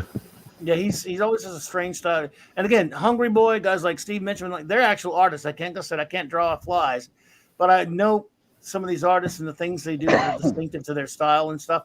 And by the way, that was a really crappy Black Widow outfit. Remember that great one she had? With the short hair and the collar like that. Yeah. Hated that one. And here we go with Spidey in the black costume. Your favorite, Clobby. You wait till the end for that. Flash, did you like that black costume? Don't say yes or I'll beat you up. I do like the black costume. I know. I'm the only one that didn't like it. I'm just messing with you. Yeah, I like it. I do like it. Damn you all. Yeah, off the show. You know, but I love the return to the original, red and blue too. But it was kind of cool when it came, and it was a lot of hype about it too. And of course, you had that Secret Wars series, and you got to buy the toys, and did their job, even though it wasn't a good. But as a young kid, it was like, oh, what's Spider-Man doing? They can't change it. You know something? Well, no, I hear you. Look, I'll be the only one. Don't worry, it's fine. I can handle that burden. All right, everyone. Matthew Pounder. Interestingly enough, Rudy Nebres was underrated. I did like he was overpowering, but did you know that Gil Kane hated Rudy Nebres' art on his pencils, and he only inked them a couple of times. I think it was on John Carter, maybe or something. I forgot. No, I'm not sure what book it was, but Kane couldn't stand his inks on him. But Hungry Boy loves him. Oh, I'm not busting anyone's bubble here. I'm fine with Nebres, but he can overpower people. Nebres is a god to me. Inspired inking, I got paid to do. But oh wow, I said that before I saw this. But plus he was grand in war. He did a lot of work on Warren comics. I like Nebres. I'm just telling you, Gil Kane said that, and Gil Kane's a god to me. But I do like, Nebres. But that's funny. Some artists don't like certain inkers on their pencils, even though other people are fans of that inker. It was John Carter. Okay, there you go, Hungry Boy. So it's funny. I mean, look, they can't, but at least he's no Coletta. Oh, Vince Coletta. One day, no one would watch it, but I would do a show just bitching about Vince Coletta. By the way, Gil Kane called Vince Coletta DC Comics' first sanctioned abortionist. So. Oh, God. Well, Vince Coletta, for those who don't know, used to get, he was an inker because he was fast. Marvel and DC both used him at various points, and he would erase backgrounds. He didn't hurt Kirby that much, but he would erase freaking backgrounds that pencilers would give him. And they'd get there, they would see the finished comic, go, what the hell is this? Where's everything I drew, you jackass? Oh, it was on the way. Oh. It was in the way. And he was a jerkwad. All right, let's see here. We'll go for it. Yep, there you go with your black costume. Now I don't want to look at these anymore. Oh, you got Captain Marvel coming up next. Come on, Monica Rambeau. Who should have been? Yeah, we wish we had her in the MCU. Well, never mind now. They messed her character. Yeah, I was never that big into her back then. I agree, should have been her. Yeah, but I just didn't think, Marvel was gone. I didn't care no one else was going to be Yeah. Star Fox is an idiot, by the way, just to let you know. Moon Knight. Now, there you go, Flash. You're a Moon Knight fan. Love Moon Knight. Love some Moon Knight.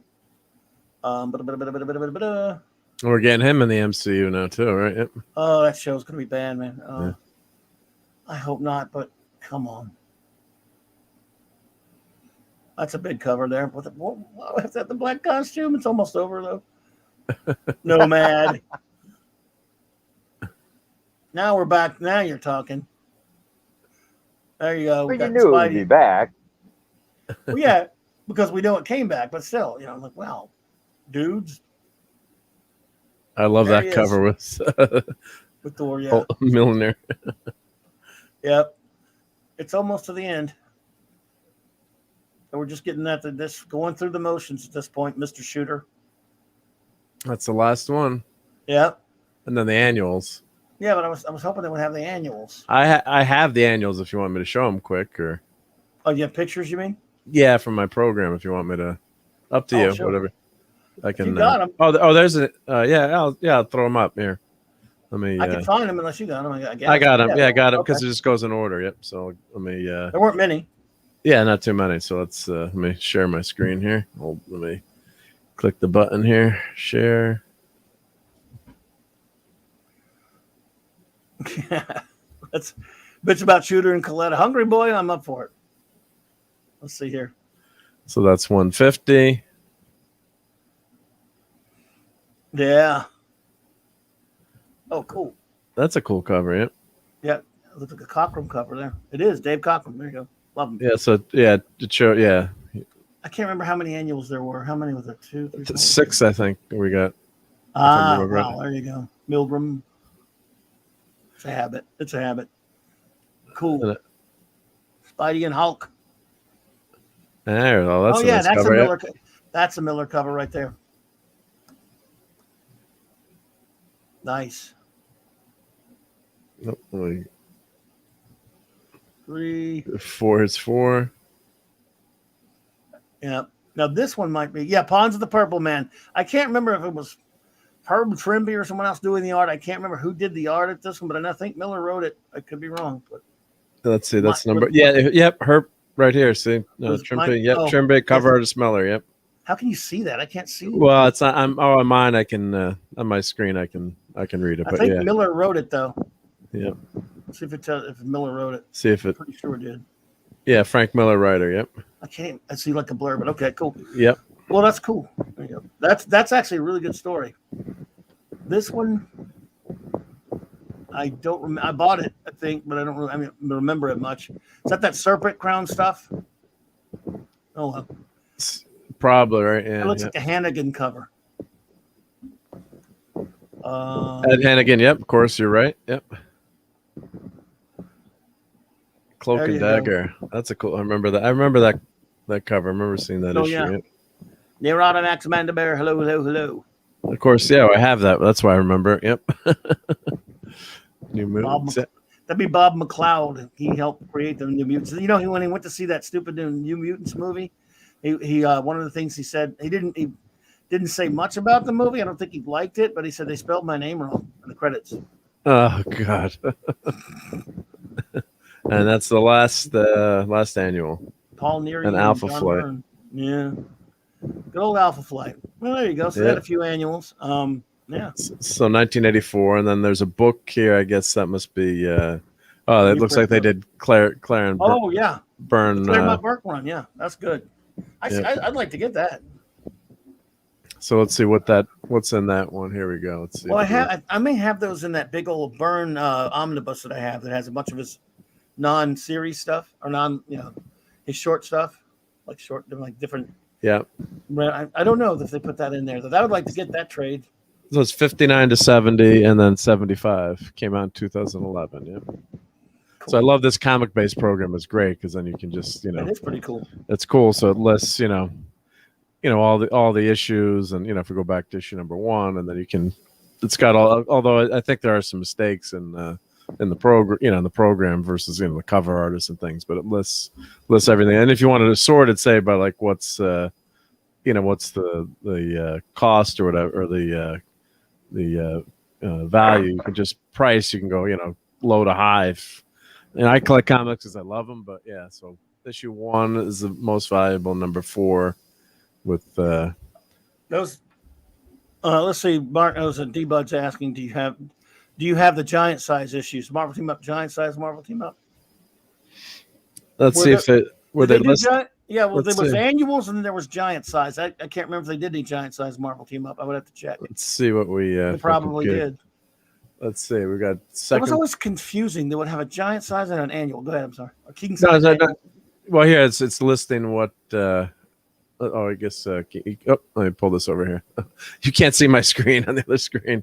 So yeah, so it's showing there were 4 series: Canadian, Marvel UK, Custom Edition. What the heck is that? Who knows? No idea. Because there were Marvel did that with a lot of stuff. They had like giant size, and then they had king size annual. Then giant size. Then all right, who's gonna make the giant size man thing joke? I think that should be your job, Flash. You're the man thing fan here. Of course, Yep. the Canadian edition, they grabbed that great Man Thing cover. Yep. Yep. Well, you know, Man Thing was the first guy that the Thing teams up in Marvel too. When you know. But we all missed this one, I guess. Yeah, I don't remember that one. 3rd series. Well, I'm yeah, going there was. backwards.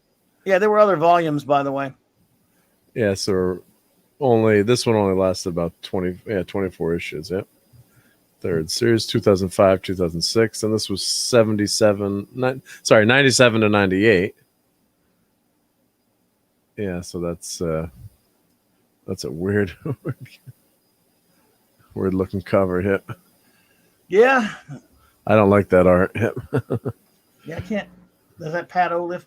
Yeah, Yeah, Olaf, yeah. I think he was kind of okay on. I loved Untold Tales of Spider-Man, but yeah, I mean the art was just sort of all right. But yeah, oh, there you go. So those are those ones from later. Yeah, and they did it in the 2000s as well. I remember he teamed up with Invincible. Yeah, so when did these? Yeah, 97, 98, and then we're back to the. So I don't know if the giant size would be listed. I looked it up. I looked up the giant size Spider-Man series were all essentially it wasn't the Marvel team up. It was was called Spider-Man issues where he was teaming up. Yes, So it's called giant size. giant size Spider-Man probably. Let me look Not, it I up. don't Here. think it's Amazing Spider-Man. Giant size. Amazing Spider-Man, maybe. Let's see. Giant size Amazing Spider-Man. That would be from the 70s. No, this is too new. Yeah. A lot of giant size books were reprints. But, oh well, not a biggie. But thanks. No, it's always fun to No, I appreciate that. try to find things. Yep. Thanks, man. Well, Flash. Yes. Final thoughts about Marvel team up for everyone. I mean, what do you? I mean, like I said, this brought back some memories. Just kind of looking at all those covers is fun or whatever. We're never going to see anything like that ever again, where you just got a fun team up with 2 superheroes, and that's all you get to worry about because you're 12 or whatever, you're 8 or 9 or 12, and you get to see these characters just having a bit of fun. Fun seems to be the operative word that we were having last week with Brave and the Bold. Isn't that just the easiest key word for this kind of comic? Yeah, I mean, that's what they were. You didn't have to worry about getting tied up into a big long storyline, or like I said, they were great they were a great beginners comic. If you were looking for to break into comics, Marvel Team Up was the way to go, because you didn't jump into the middle of a storyline. That's gone now, and it's been gone for a long time. But yeah, they're a good gateway comic. Let's put it that way. Yep. And I mean, it was a pretty good lure, because again, you weren't tied down by continuity, but yet just by reading the book, I mean, who is who, even if it was your first comic book you picked up. I mean, these characters are part of our culture, and I mean, even if you don't read comic books, who doesn't know who Spider-Man is? Who doesn't know who the Hulk is? Everybody knows who these characters are. And back then it was the same way. So yeah, it was a great gateway comic. Yeah, absolutely. And they had a great lure. You'd see Spider-Man, plus you get the bonus of another superhero. Yeah, he was their cash cow. He was their number one product. Yeah, so these are the ones that we're talking about, basically, Mark. Yeah, I just found them in my program finally. You Yeah, probably have yeah. these, huh? I don't have these. Nope, there are only 6 issues I'm seeing. But yeah, that's a great cover. Yeah, that's Romita. Yeah, I mean, it may as well call it Marvel, team up. Yeah. Oh man, so Oh, Master Kung Fu is issue 2. Punisher. I Holy love that crap. cover. With the Punisher there, yeah, that's a great cover. I love this one here. Well, Morbius and Man Wolf. Forget about it. Yeah.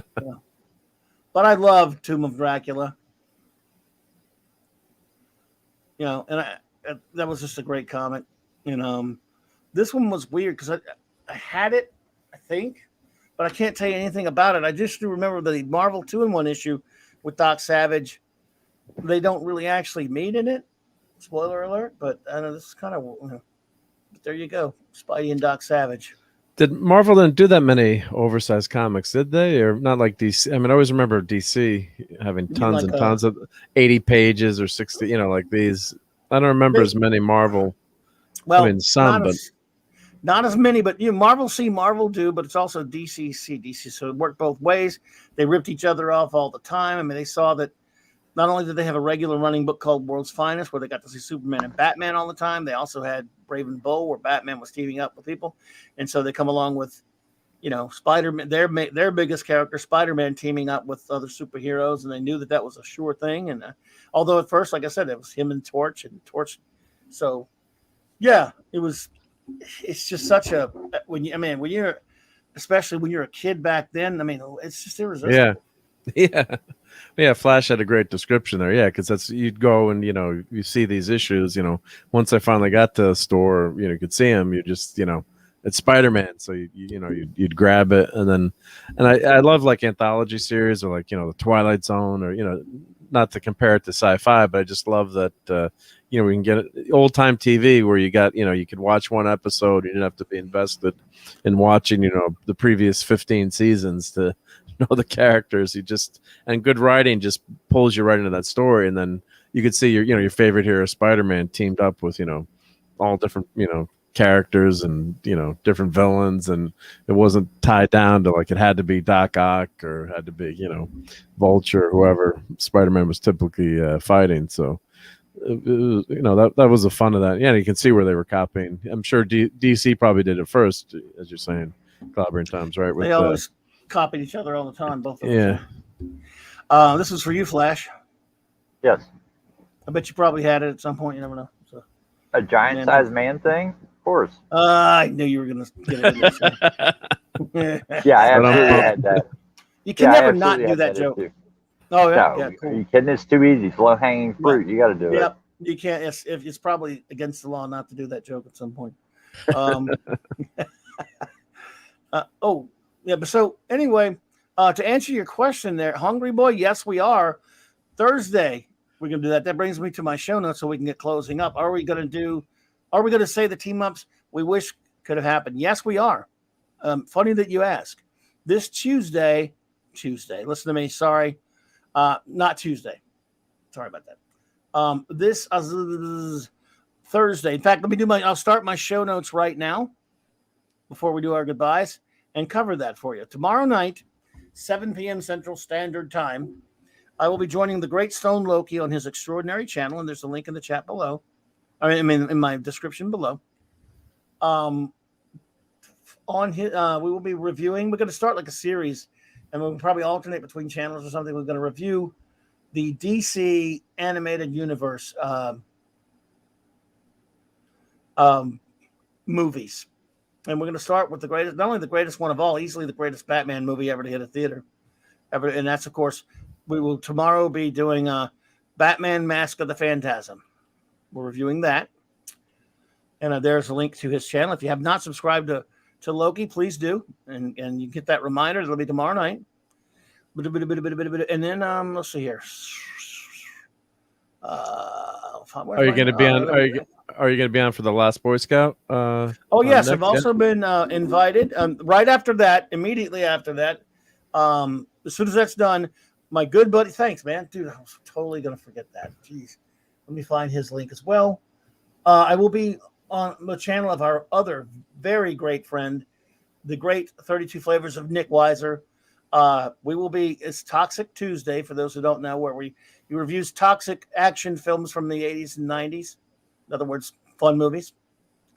And I mentioned I watched it a million times, and recently I watched a film that I've always liked, and I just watched the Last Boy Scout, and I mentioned it to him. He had not seen it, so he has now seen it twice.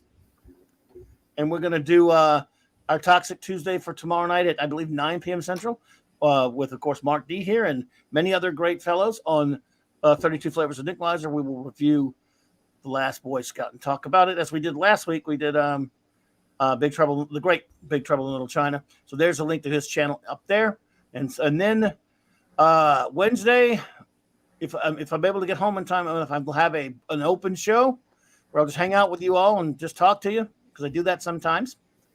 And Thursday, as you were asking, Hungry Boy, it'll be the dream team-ups, the team-ups we would like to see.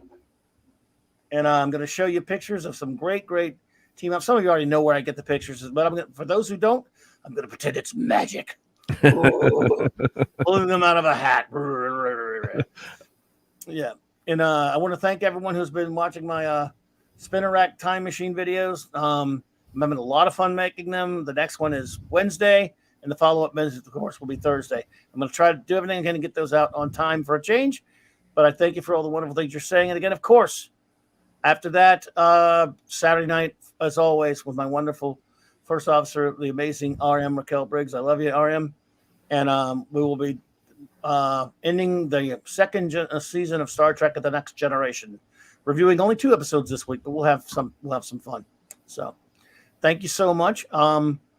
Let's see here, Flash. Well, usually what we do is when we're saying goodbye, we have someone plug their channel or anything they got going on. I know you don't have a channel yet, but I need you to get one soon. By the way, I think you should. I'm thinking about coming back.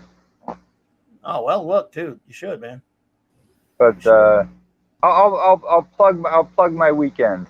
There, how about that? Plug it. I'm gonna take some several days off finally, and finally take a break. And I'm going to be attending Mountaineer Comic-Con on Saturday, and then head down Saturday night to do some muskie fishing and just chill out for several days. Wow. And then wait for hockey to start. Well, that's fantastic, dude. Yes, you got hockey. When does hockey start back up? Soon. Yeah. Preseason is just around the corner, so October it starts.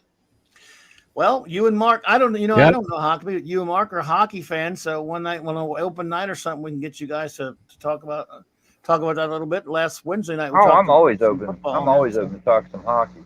Yep, love hockey. Yep. I won't be able to join in, but you guys are welcome to do it. So, you can referee.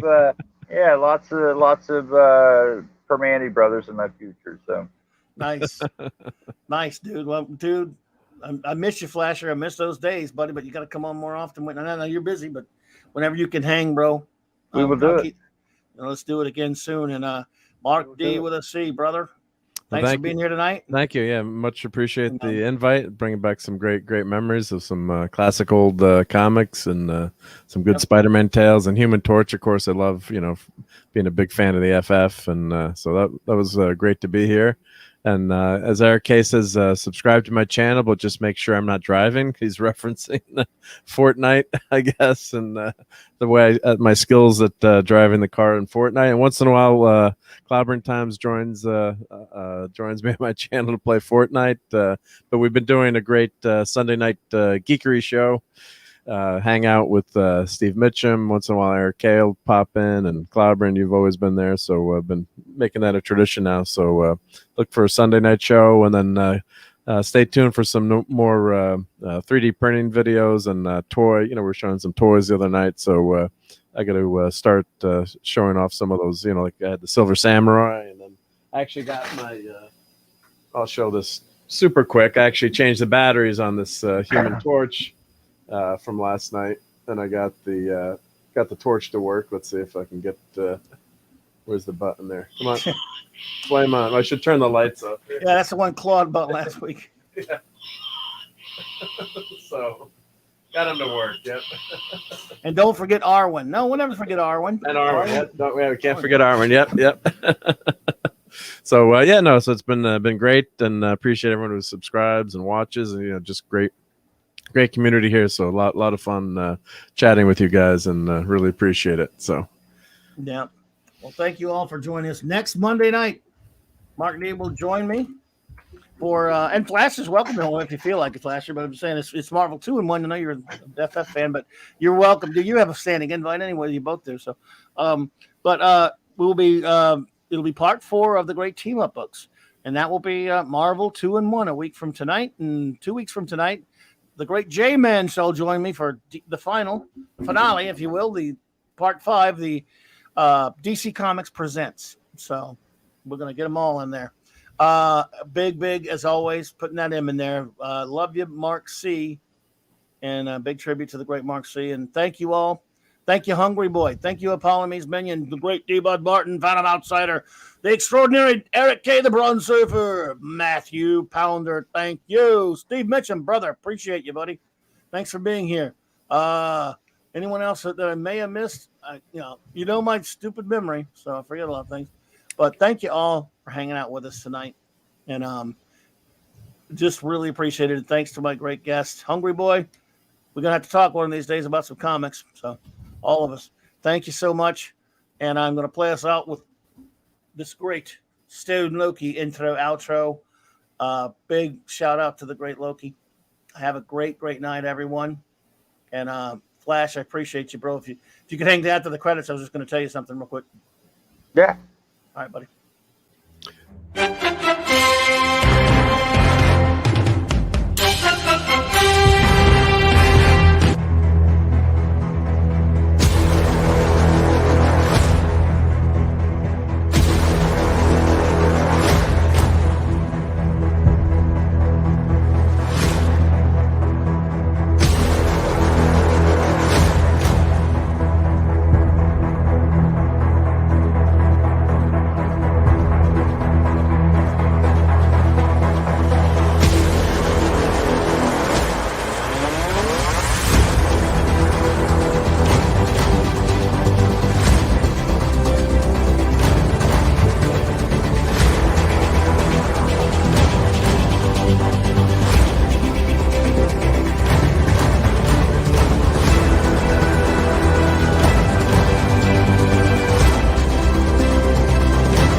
Well, I tried doing it, folks, but